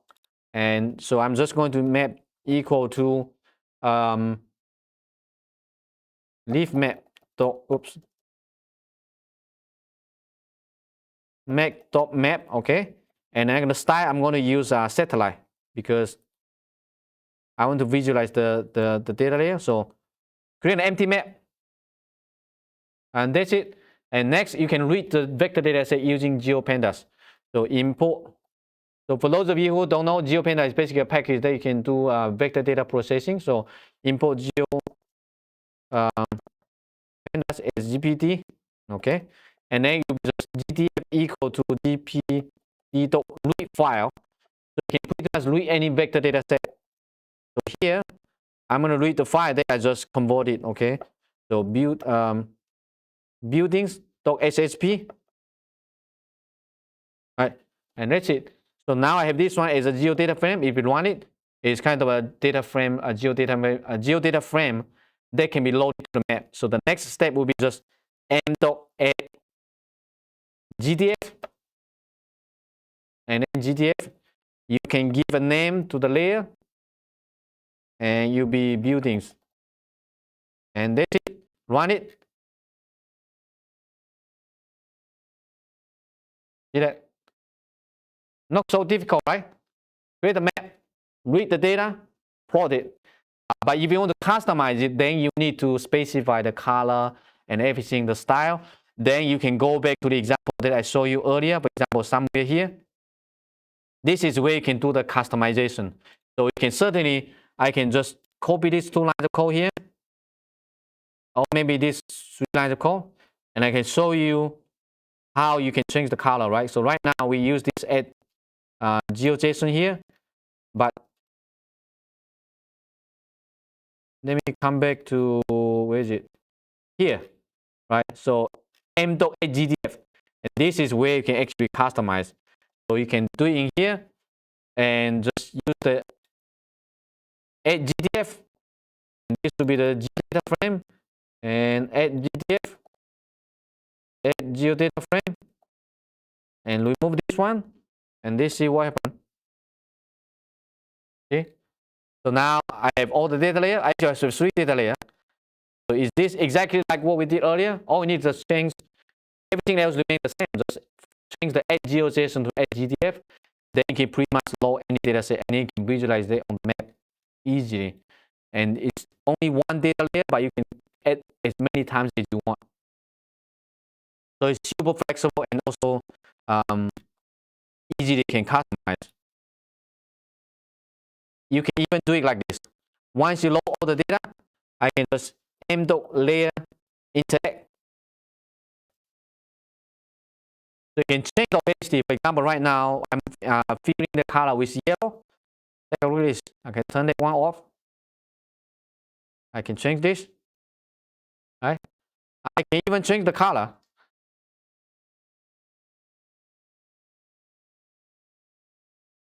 Right? So there are lots of features that allow you to do customization to whatever way you like.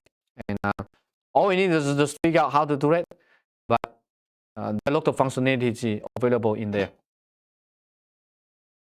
Okay, so that's about like vector data. So by now you should be able to visualize any vector data set you want. Either it's the data from local computer, or it can be data from the cloud. All we need is just read data and then change it to some data format that's supported by Leafmap. It can be GeoJSON, it can be GeoPandas, it can be H3 shapefile, it can be GeoPackage, it can be any data format that you like, and just plot it. In the next section, I'm going to cover raster data. If you want to bring in satellite imagery, DM, temperature, whatever raster data, we can also do that here in Leafmap. First, let's download some sample data. So I'm going to download sample Landsat imagery to my computer here. So then Landsat.tif. Here, this one. And it's super easy. So just create a map. And then so for raster data, it's just m.add raster. And you can bring in any raster data that you want. So let's run this one. If we zoom into the location, you see? So now I have this landscape imagery, and I have two different band combinations, RGB and also near infrared, and you can zoom in. Does it work on Google Colab? Yes?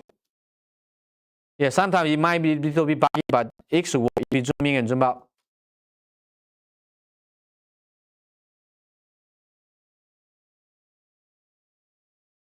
Here you can customize, for example, the minimum, the maximum value, and also the layer name. The index is basically the band index, okay? Band 3, band 2, band 1, or band 4, 3, 2. So all we need is just this function, add raster. It can handle any raster data set. So just add raster, and the data set can be stored locally. You can also add data from the cloud. You don't even need to have the data on a local computer. And similarly, you can use this layer interact to change opacity and visualization. So look at this. All right, we have two data layers. You can change the opacity easily. You can turn the layer on and off, or you can switch different data layer. Right. Next one, DM. So similarly, we can download the DM raster and then use add raster. You can add a color map. The color map is any color map supported by MapLibre.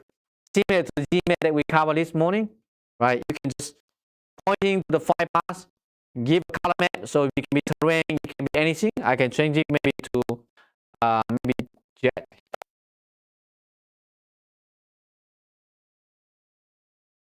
Okay. So you can change whatever to whatever color that you like. 2 lines of code to create a map, 1 line of code to add the data. So you can add any raster data. You don't have to like read the data in a NumPy array and then do all kind of conversion. It's basically just 1 line of code. So super easy. You can also do the interaction. So layer interact. You can change the opacity if you want. Turn layer on and off. So this is how you visualize raster data. And we downloaded the example, but you can directly visualize data that is available through HTTP URL. So you don't have to download data. So the next two example is using the data directly from the cloud hosted on GitHub. HTTP URL and then pointing to the file. And so for this one, we're using the COG layer. COG means Cloud Optimized GeoTIFF. And it's a format that allows you to stream data on the fly. It's using so-called HTTP range request. So we're adding these two data layers and then add the layer control. So for this one, shows you the flooding in Libya last year. So you can see the destruction of those buildings, the bridges or something like that, right? This is after, and this is before. So we're loading two data layers. So imagine there are a lot of data in the cloud, but you want to visualize that, you can just pointing to a file and then just call this function. So what we need is 4 lines of code. You can visualize the data. And similarly, you can do the user interact. And so this will allow you to basically make see the visualization, compare the different data layers. Okay, so this is before the flooding, and this is after the flooding. You see the changes? It's dramatic. So you can handle any raster data set pretty easily. We also have the so-called spatial temporal asset catalog. If you're familiar with that, basically it's a specification allows you to query data. So the data can host it in the cloud and then allow you to query data by location and by time. So for this one, we are loading 2 data sets from the cloud. A spot image, spot 5 image, and you have the color image, also have the panchromatic. So you have 2 bands, and you can just load the data directly from the URL using the add stack layer, and you can load the data to the map. And you can, besides that, you can also load data from cloud computing. For example, Microsoft Planetary Computer also has a huge data catalog, kind of similar to Google Engine, but Planetary Computer is like public, so you can actually load the data without any API key. For example, this one loads the landscape data. and you can actually figure out what kind of spectral bands in the Landsat data. After that, just use this one line called add stack layer. Then you can point into a collection, you can load the data directly to the map. For example, I'm loading this data covering Oregon, right? And you don't need to download the data. The data is being hosted is in the cloud, and you can zoom in. It's pretty high quality. And you can change the band combination. You can do organized things. So basically, we are streaming the data from the cloud. All you need to figure out, all you need is to figure out where the data is being hosted, what's the URL, and then just use raster, X code layer, X stack layer, depends on what kind of data type of the raster imagery, and then you can bring the data into your onto your map. Any questions? So this is basically covers all the common data type, either it's vector data, raster data. You can all bring data onto the same map, and you can integrate with all the 3D functionality of the map. In the next section, I show more like how to actually interact with the map, how to make some components, add some components to the map so that the map becomes more useful rather than load. It's already useful because you can reach like all the data layer and you don't need the desktop GIS. You can do everything here in the browser, right? Just in Google Colab, and you don't need to download anything. All you need is just an internet browser, and somewhere you can execute Python code. There's the package already installed, and that's it. Okay, so that's about data visualization. Next, I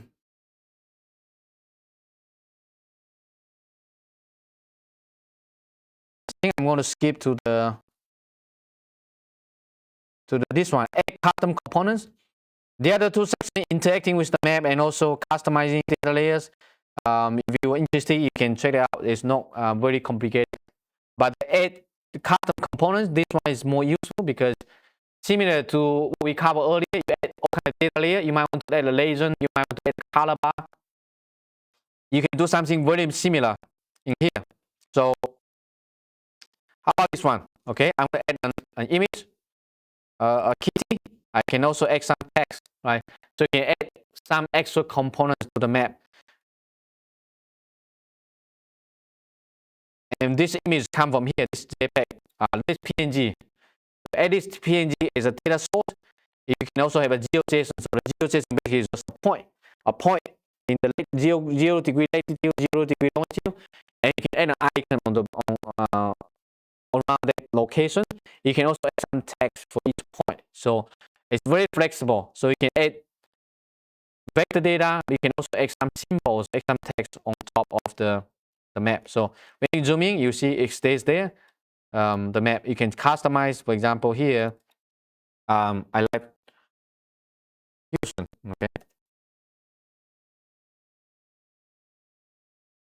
Okay, very easy to customize. Or you can just use this one. It's even easier.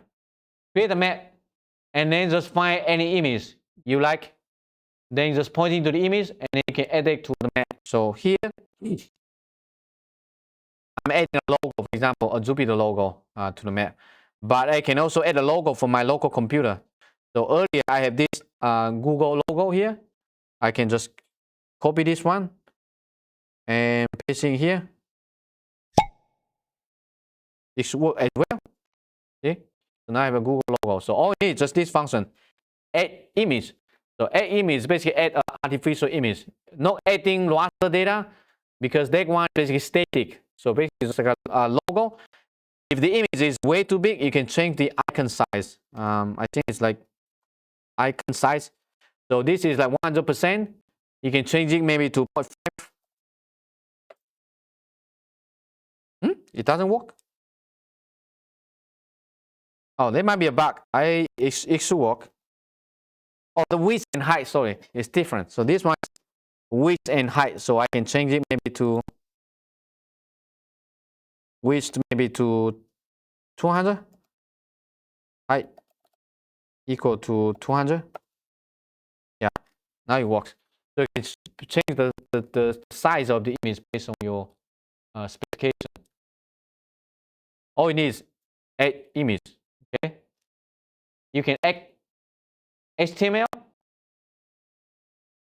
If you know HTML, this one is a lot more flexible, so you can make it transparent. For example, by default, it's going to add image, but you can control the background color. So if you change it to transparent, then you will not have the white color background. So in this way, you can, let me see if this works. So for example, in here, okay, so now it's transparent. So the logo becomes transparent somewhere. And there are 4 corners, bottom right and bottom left, top right, and there's one also top center, bottom center. So there are 6 corners you can put on the map. So for example, I can put bottom center. Oh. Anyway, so it doesn't work. Then maybe that means only 4 corners. I saw you can do 6 corners. Okay, so bottom left, bottom right, top left, and top right. So those are 4 corners you can place an icon. You can even do a little bit more complicated. For example, you can create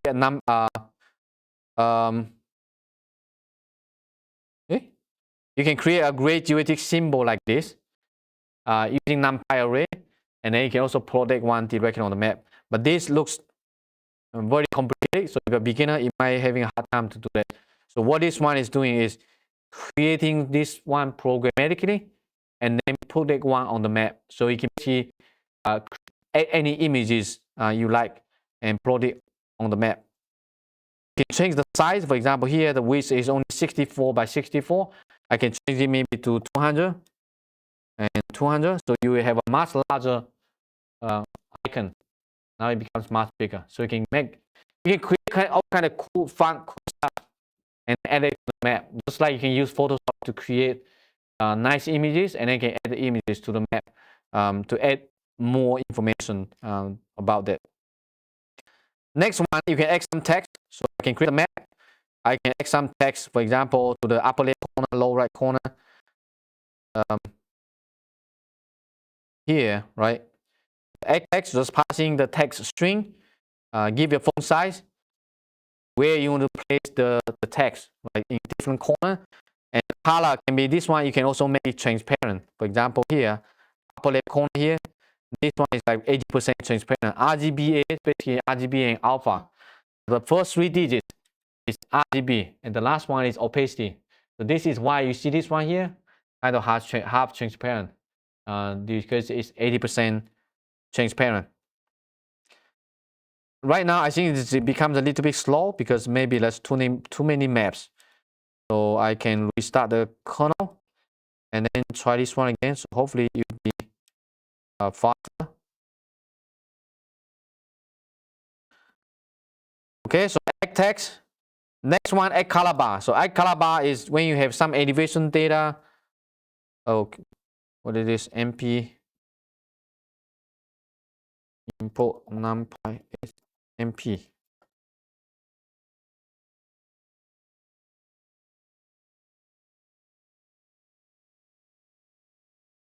So for this one, I'm loading a raster imagery, a DM, onto the map. So the DM is available on the internet through the HTTP URL, and then I just use this one, add code layer, cloud optimized GeoTIFF layer, passing the URL, and then give a layer name, give a color name, the minimum and maximum, whether you want to fit the boundary or to make it zoom to the data layer. So this is the function that I want you to use, add color bar. So add color bar is basically adding this one here to a lower right corner of the map. Right? So give you the elevation ranges. And this is basically the DM covering this watershed. And I can turn the layer on and off. Right? I can add a color bar. So this color bar is useful to indicate elevation values, or it can be temperature data. You can also make it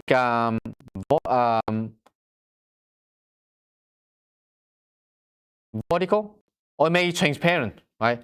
So right now this one is transparent. So look at the lower right corner here. all you need to do is just this one. Transparent equal to true. Then we create the transparent background for the color bar.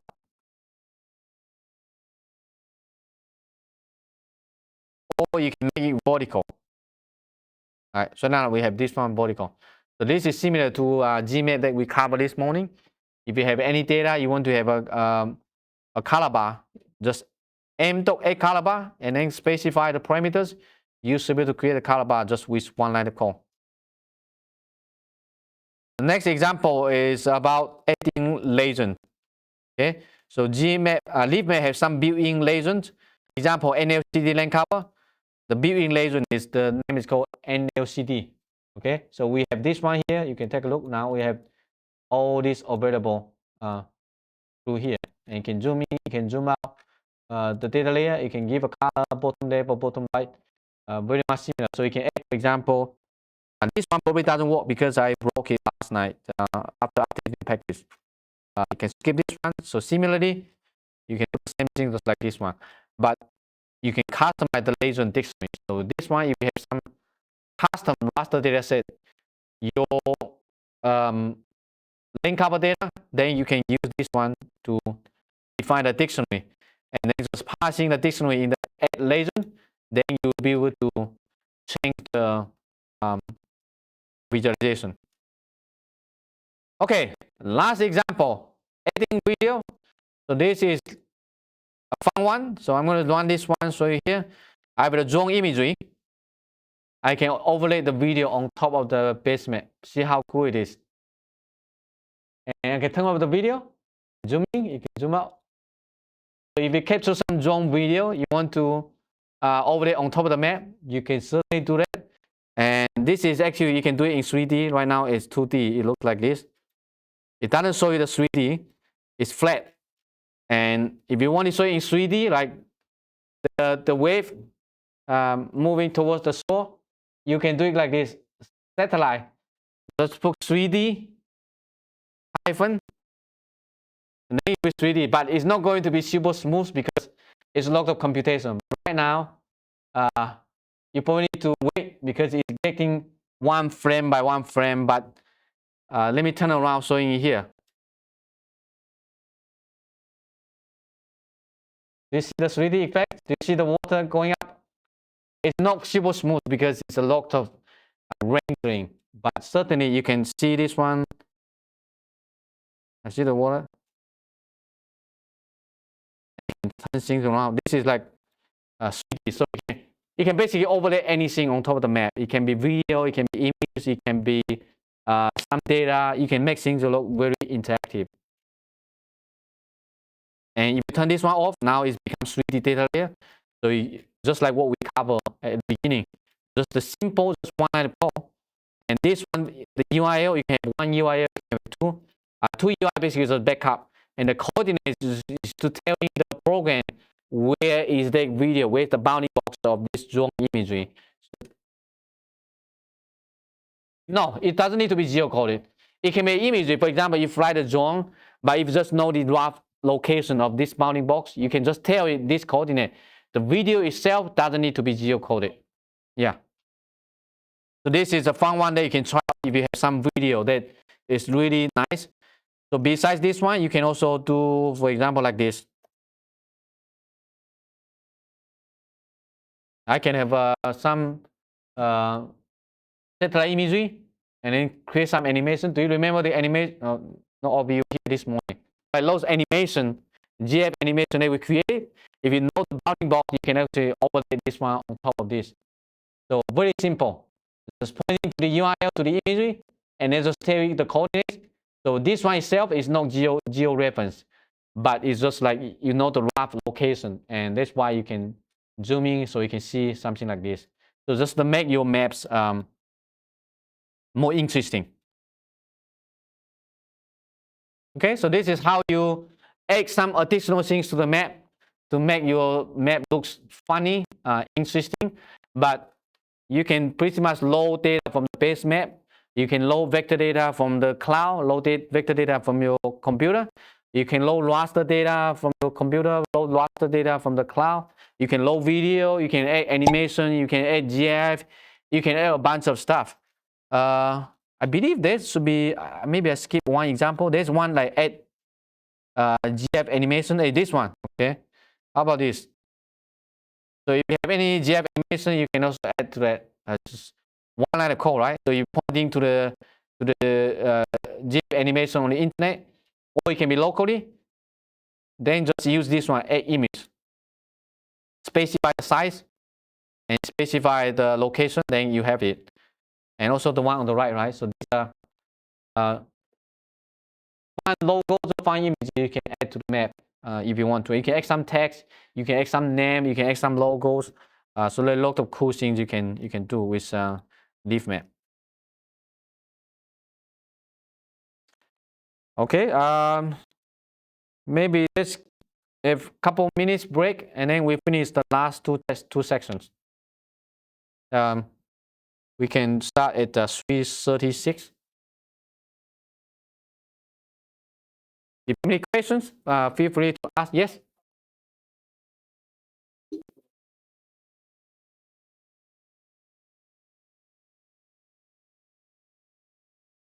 I say it again. Multiple map frame inside a map frame.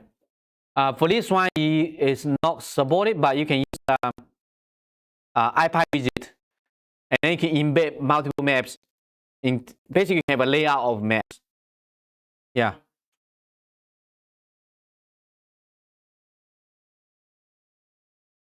Yes, you can.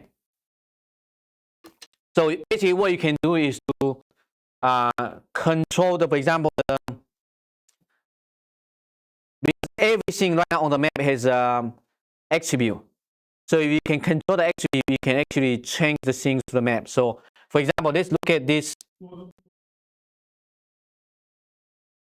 Yeah, you can control it. So let me show you. If a 3D one may not be, but let me show you this one. I can. Let me give you an example. Maybe something here.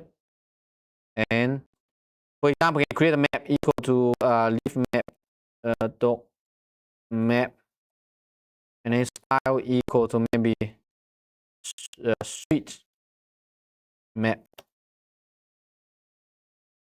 So all the map has basically is a widget. It has attribute. For example, right now m.zoom equal to 4. Yeah, it doesn't update it, but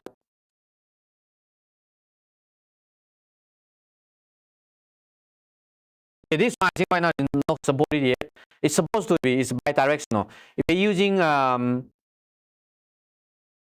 a Leafmap, don't use this library, then it's become iPad Leaflet has a lot more functionality. That one is more flexible. So, for example, I can create another one. I will show you here.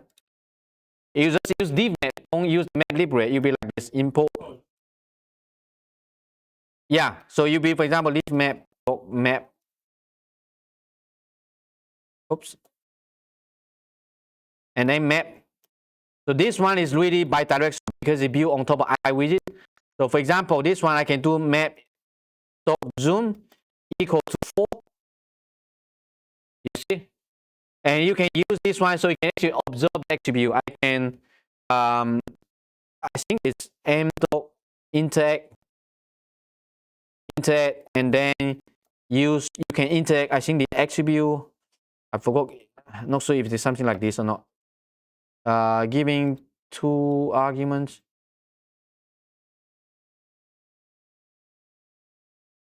Or I can do it like this. Import. Let me try to show it to here. Import iPad widget is widgets. Okay. And then I'm going to do maybe a slider equal to widget dot slider, and I can have I think 1 to 24. I forgot what is his no. Oh, ink slider.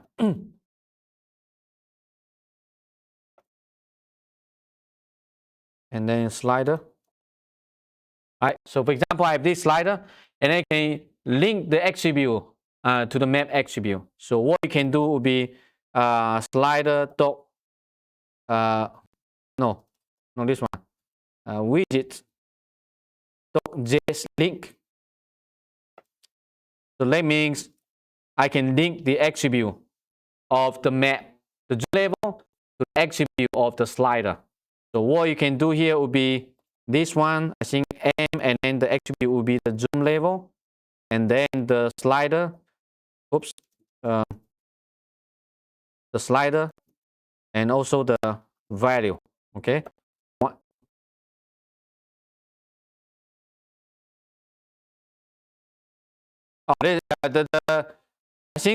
I think should be Vmin equal to 1, and then Vmax equal to 24, be something like this. Maybe the mean. I forgot what exactly.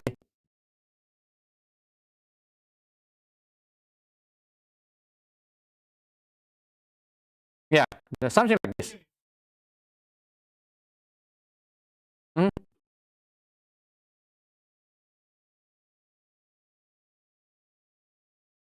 Mm? Huh? Oh yeah, you can do that. You just need to have a widget, and then have these two maps together. So whenever the attribute changes on the first one, then you update the one on the second one. It's certainly doable. It's you just need to, but the problem is that you use the MapLibre, you already import MapLibre. You don't want to use IPyLibre because there will be some conflict between those two libraries. But if it's only like one MapLibre, one 3D, the other one 2D, yeah, you should be able to control it because you can monitor the changes of the zoom level. So in that way, you can, let me show you, come back to this one here. For example, this is the map, right? And right now it's one direction. So the zoom level, so I can actually import, I think I have an example here, actually somewhere interacting with the, yeah, interact with the map, getting the coordinates. So this is an example of like how do you get the information out, and then you can update it interactively. So I'm going to add the widget, for example, here, right? So you can click on the map, and then you can update. You can basically have an iPad widget output. So for example, if I click here, so you can monitor the changes. Basically, you can observe the changes, and then you can pass the information to the other widget, and you can change things on the other widget.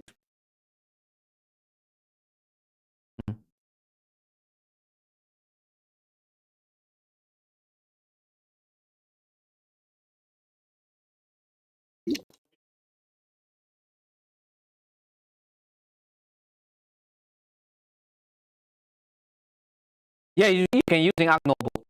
I actually tested it before. So also Gmap can be installed within ArcGIS Pro. So all you need is to install the package through the ArcGIS Python, the package manager. Once you install it, the same thing, you should be able to run within Jupyter Notebook in ArcGIS. Yes, you can. Oh no, geospatial no, but you can visualize. So you can put the data into ArcGIS Pro. So anything you're doing on the Jupyter Notebook, it will generate the Earth AD data layer. The data layer can be put into ArcGIS Pro map, and you can use it to create all kind of no, because it's in the cloud. It's just a tile layer. It's not really. You can export the data.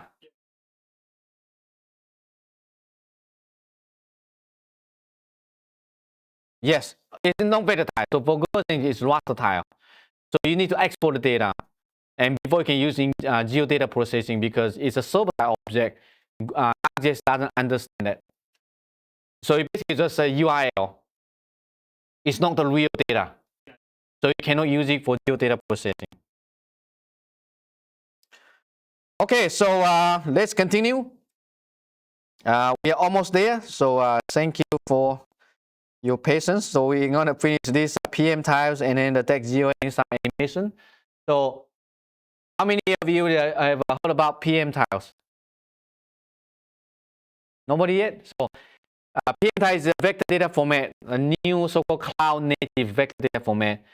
And it's a nice one because it's a single file. The file can be put on somewhere and you don't need a server to render the tile. It's just a static file, just like MP4 or PNG on the internet, and you can just open it and you can just listen to it. PMTiles is like the MP3 on the internet for geospatial data. So you can have all your data within these PMTiles, and then you can just render that one directly to the map and just pointing to the URL. So Leafmap makes it really easy to use.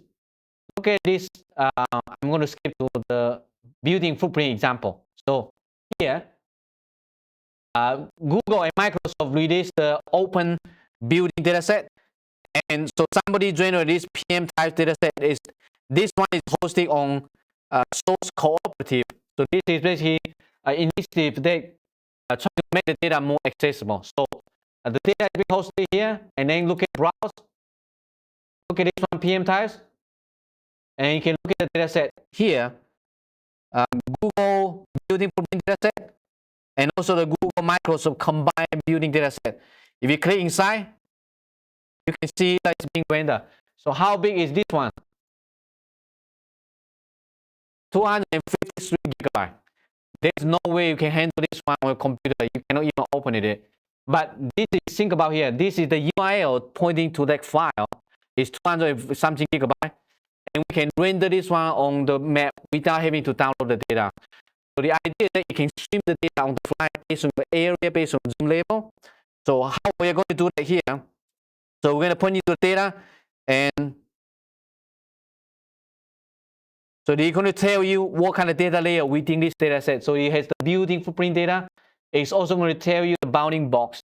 So what we need to do is actually, we can just add PMTiles, map.add PMTiles, and then passing the URL. The URL is pointing to the file. And this is how we are going to visualize that. Basically, you give the style, how we're going to visualize that. Of course, this looks super complicated, but this is just the boilerplate. All we need to figure out, for example, the buildings, because the building come from this data layer, because this file has this data layer in there. So we're going to use this data layer, and then we want to use the fill color, and then the fill color is this opacity, blah, blah, and run it. And hopefully it works. You see it slowly popping up. So what we are doing right now, we are visualizing this 250 gigabyte data. And of course, we're not downloading 250 all at once because we at the global level, it's only like we sample, so it's like very small. But if you zoom in, for example, to the, you see those rectangle, when you zoom in, it's going to re-render. So for example, I'm going to look at, for example, Houston, okay, of course. So here, and it's going to take some time, but it's actually retrieving the building footprint from the dataset. And it might not be as quick as Google Maps, but it's one single file, and it's free. Anyone can access it. So look at all the buildings. It might not look perfect. You need to wait for a couple of seconds because it's re-render based on the zoom level. And you will slowly, you want to get, now it should be, this one looks a little bit weird. Yeah, sometimes they might submit artifact, but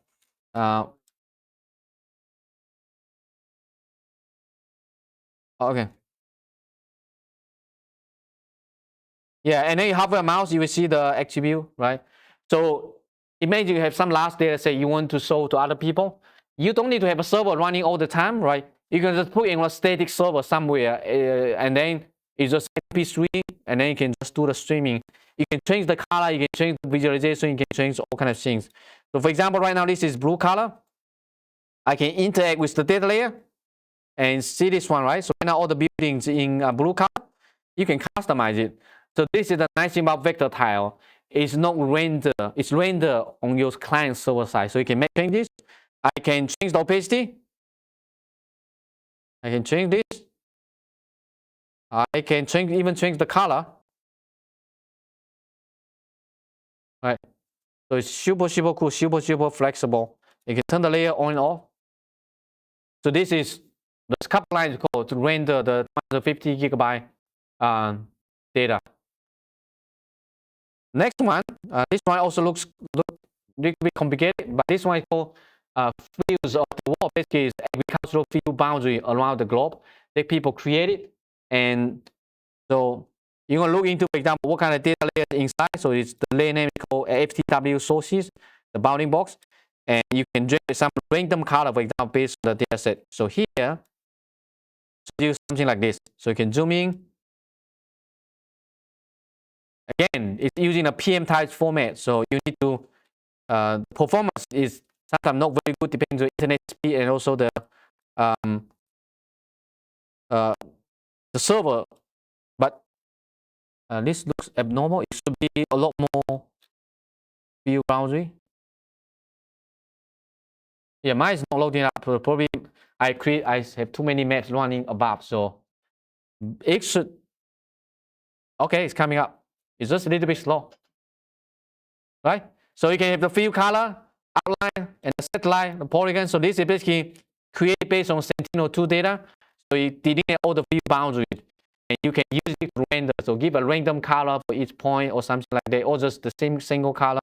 Super flexible. So again, look at the sample code. It's not super complicated. You just need to know the URL to the data set and then figure out how you want to visualize that. You want to do the random color, linear interpolation, or just the single color. If the single color, then it's simple. It was just like a field color equal to just a color. Yes?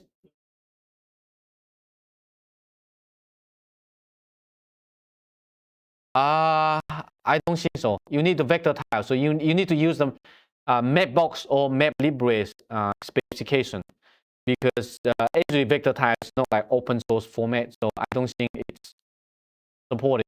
So you need to do something like this. So you'll be MapLibre.org. So it's basically MapLibre and Mapbox, they are pretty much similar. So you use the same standard. So you need to look at the style specs and then the root. If you scroll down, it's way to find the example. So this is the sources, the roots. Maybe the sources? No, the roots. Yeah, it'll be something like this. Version 8, the name, and then blah blah, and then source, the data layer. So basically, it's just a JSON like standard. And inside there, you define how you want to visualize the data layer, and then you put into the data source, and then you can render the data. This is field boundary, and also, let me restart a little bit.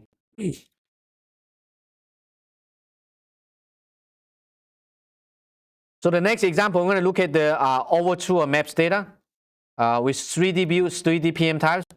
So again, this one is also coming from the source cooperative. This is also almost 200 gigabyte, and we can just render it with a couple lines code at the PMTiles and the 3D buildings. Look at this.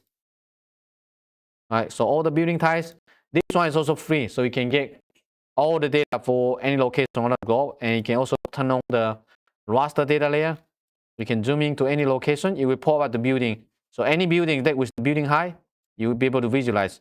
So you can certainly see that when your internet speed is low, the building might not pop up instantly. It will take some couple seconds.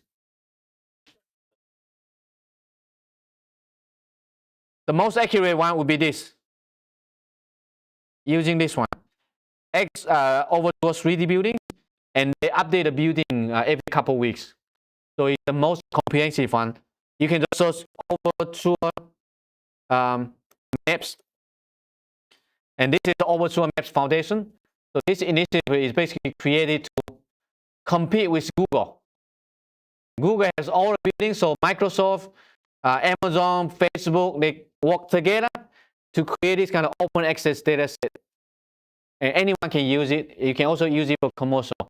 It has building, it has transportation, roads, all kind of data. So if you go here and then go to the data, download, it should take you to the release note. So you see here the latest version is November 13th. So they update the data pretty much every month, and it keep adding data to it. So a lot of buildings and other stuff. It's all freely available on AWS S3 bucket. It's also available as PMTiles. So that's why we can just render the PMTiles directly to the map. If you're interested, you can check out more information on their website. So what we are doing here, let me go back to this one and maybe go to the, they should have the documentation news, the docs. So here it shows you how to get the data. You can also query data, you can download data for a particular area. And the example, for example, PMTiles, Overture PMTiles, it will show you how to access those PMTiles. So for example, this is the URL pointing to the data set. For the entire building, this one is like a couple hundred gigabytes. And we use this one to render within MapLibre. So behind the scene, this function add over to 3D buildings and the release. So you can change it to the most latest one. For example, the latest one is what date again? Data, download the data. November 13th. So you can just change this one to November 13th. Then we have the latest one. So you'll be 11, 13. So now you don't, for your source code, you only update to the latest one. You're pointing to the latest one and just run it.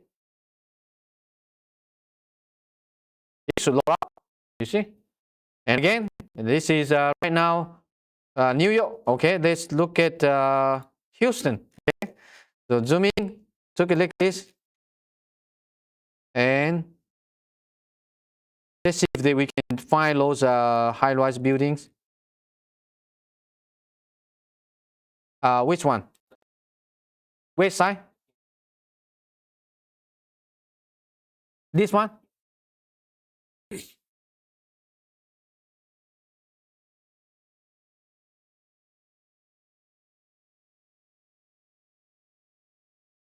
More? More? More up? How about this?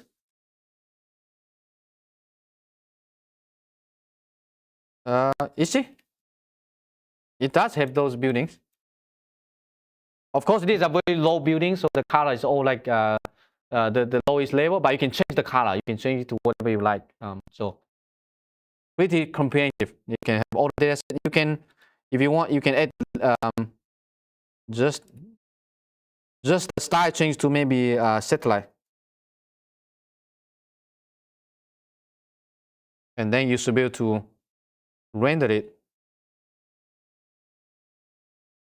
This is at a global scale, so the data being updated. They also run AI on those images to extract the building footprint and also estimated the kind of the building height. So it's pretty comprehensive and it's free. Anyone can download the data set if they like.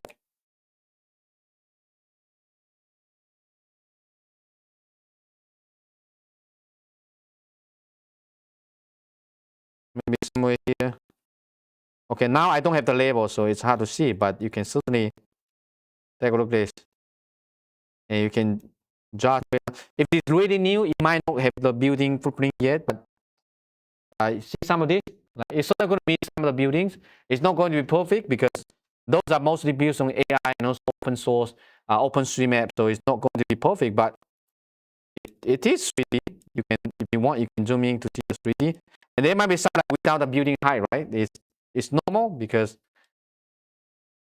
some of those accurate. You see, these are all flat.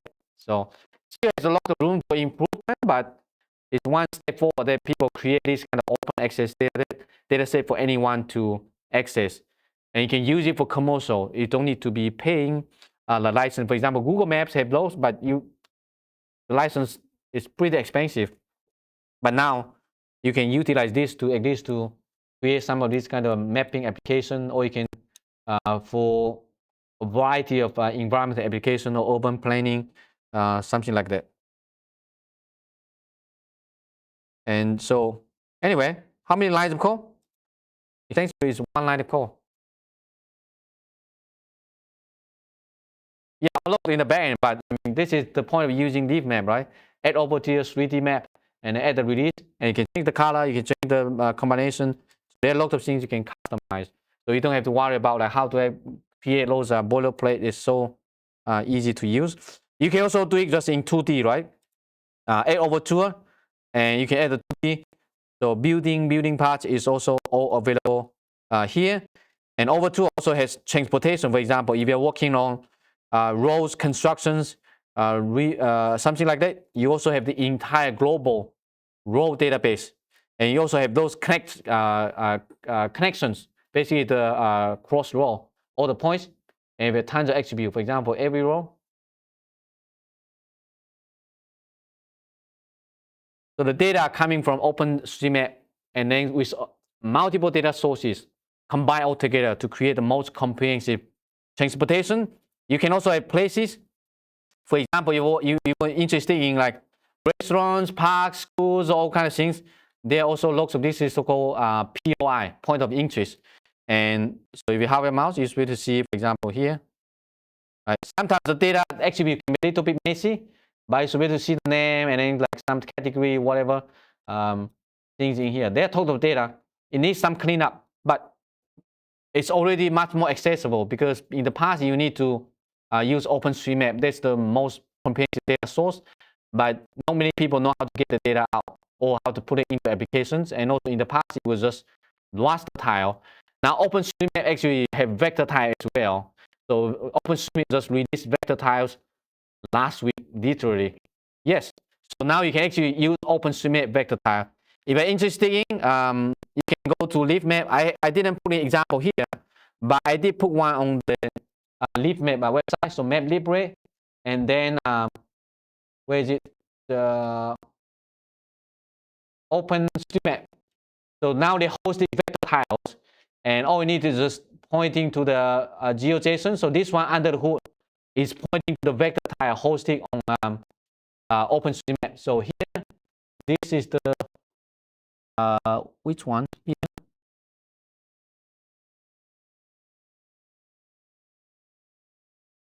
I think it's oh, this one. Yeah. So this one is the vector tile. So this vector tile is basically hosted on OpenStreetMap server, and they have .mvt file. And this one is being updated every minute. We have access to the entire vector tile easily, and it's so much better than the raster tile. So if you want, for example, try out this one here, I can show you. Like create this one, and then here.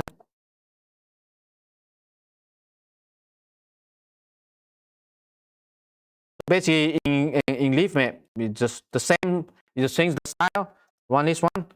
Of course, right now the style doesn't look like super fancy. It's pretty basic, but if you zoom in, it's loading the vector tile from the dataset. Again, depending on the internet speed, it might be a little bit slow, but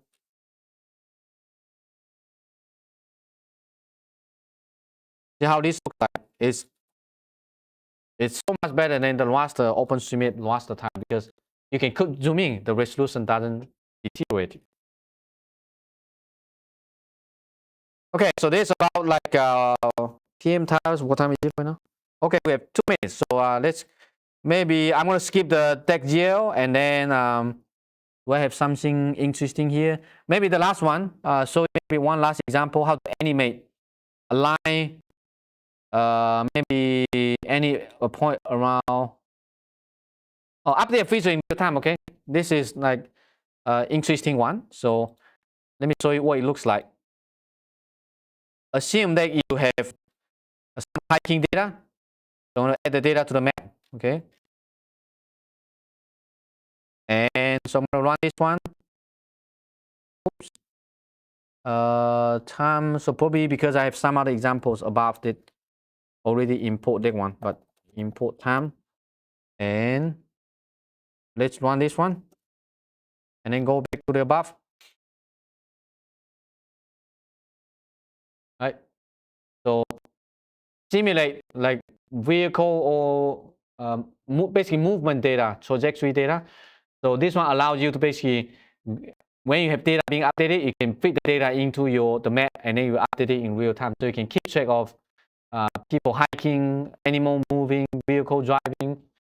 And it looks a little bit more complicated, but basically it's just adding a GeoJSON and adding a GeoJSON to the map, and then update the GeoJSON. Right? When you have new data, you replace it, and you just move it along, and then you can set the time span, or you can depend on when you receive the data, you update the data. So everything is just like can be modified on the fly, and you can overlay data on the 3D. It can be on 2D. Right now, I think it's because my computer is not. It's using a lot of computing, so it's not very super smooth. But if you run it on a better computer, it will be very smooth, so you can quickly see how it is moving forward. And just based on the time, so basically, like I pause this one every 0.05 seconds, and then you get the new point, and you plot it, and then move to the next one, move to the next one. So it's pretty cool. And after that, you can update this. Then you can just like visualizing a line on the 3D terrain. You can rotate it. You can make things really fun. Anyway, try things out. We don't have time to dive into every single example, but you have the notebook. You can try things out. You can adapt to your data. So what I really want is to let you see what kind of things this package can do, and then maybe you can find some examples that can potentially be utilizing some of those sample codes, and then just modify them. Then you should be able to just get map easily. Okay, so it's almost done. It's moving very, very slowly. And all right, it's done now. Okay, and this is on a 3D terrain, right? So if you look at this,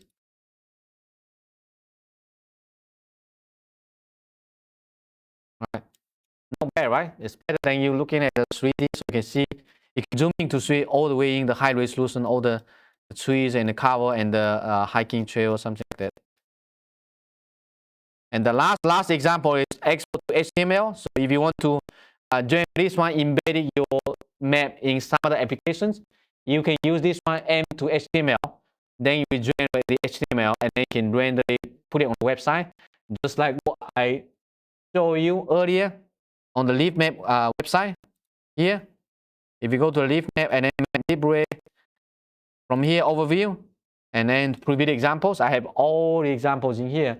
Everything that I show you, many of those you can find example from there. For example, heat map, right? And you can see this. You can generate maps inside the notebook, and you can export the map as HTML, and you can host on the website for other people to see. All you need is to send the link to other people. They will be able to visualize the map on their browser or embed into other web applications. And lastly, there are some exercise. You can try it out if you want to. But that's all I want to cover in this workshop. I hope you learned something new. And again, feel free to reach out to me if you have any questions, or you can also ask questions on the Leafmap website. What is it? So leafmap.org. Just go to the Leafmap website, and then GitHub. Okay, there's a discussion board here. People ask questions every day. You will see most of those I answer like within 24 hours. So if you have any questions, or you can report a bug or any issues on GitHub. Okay, thank you very much.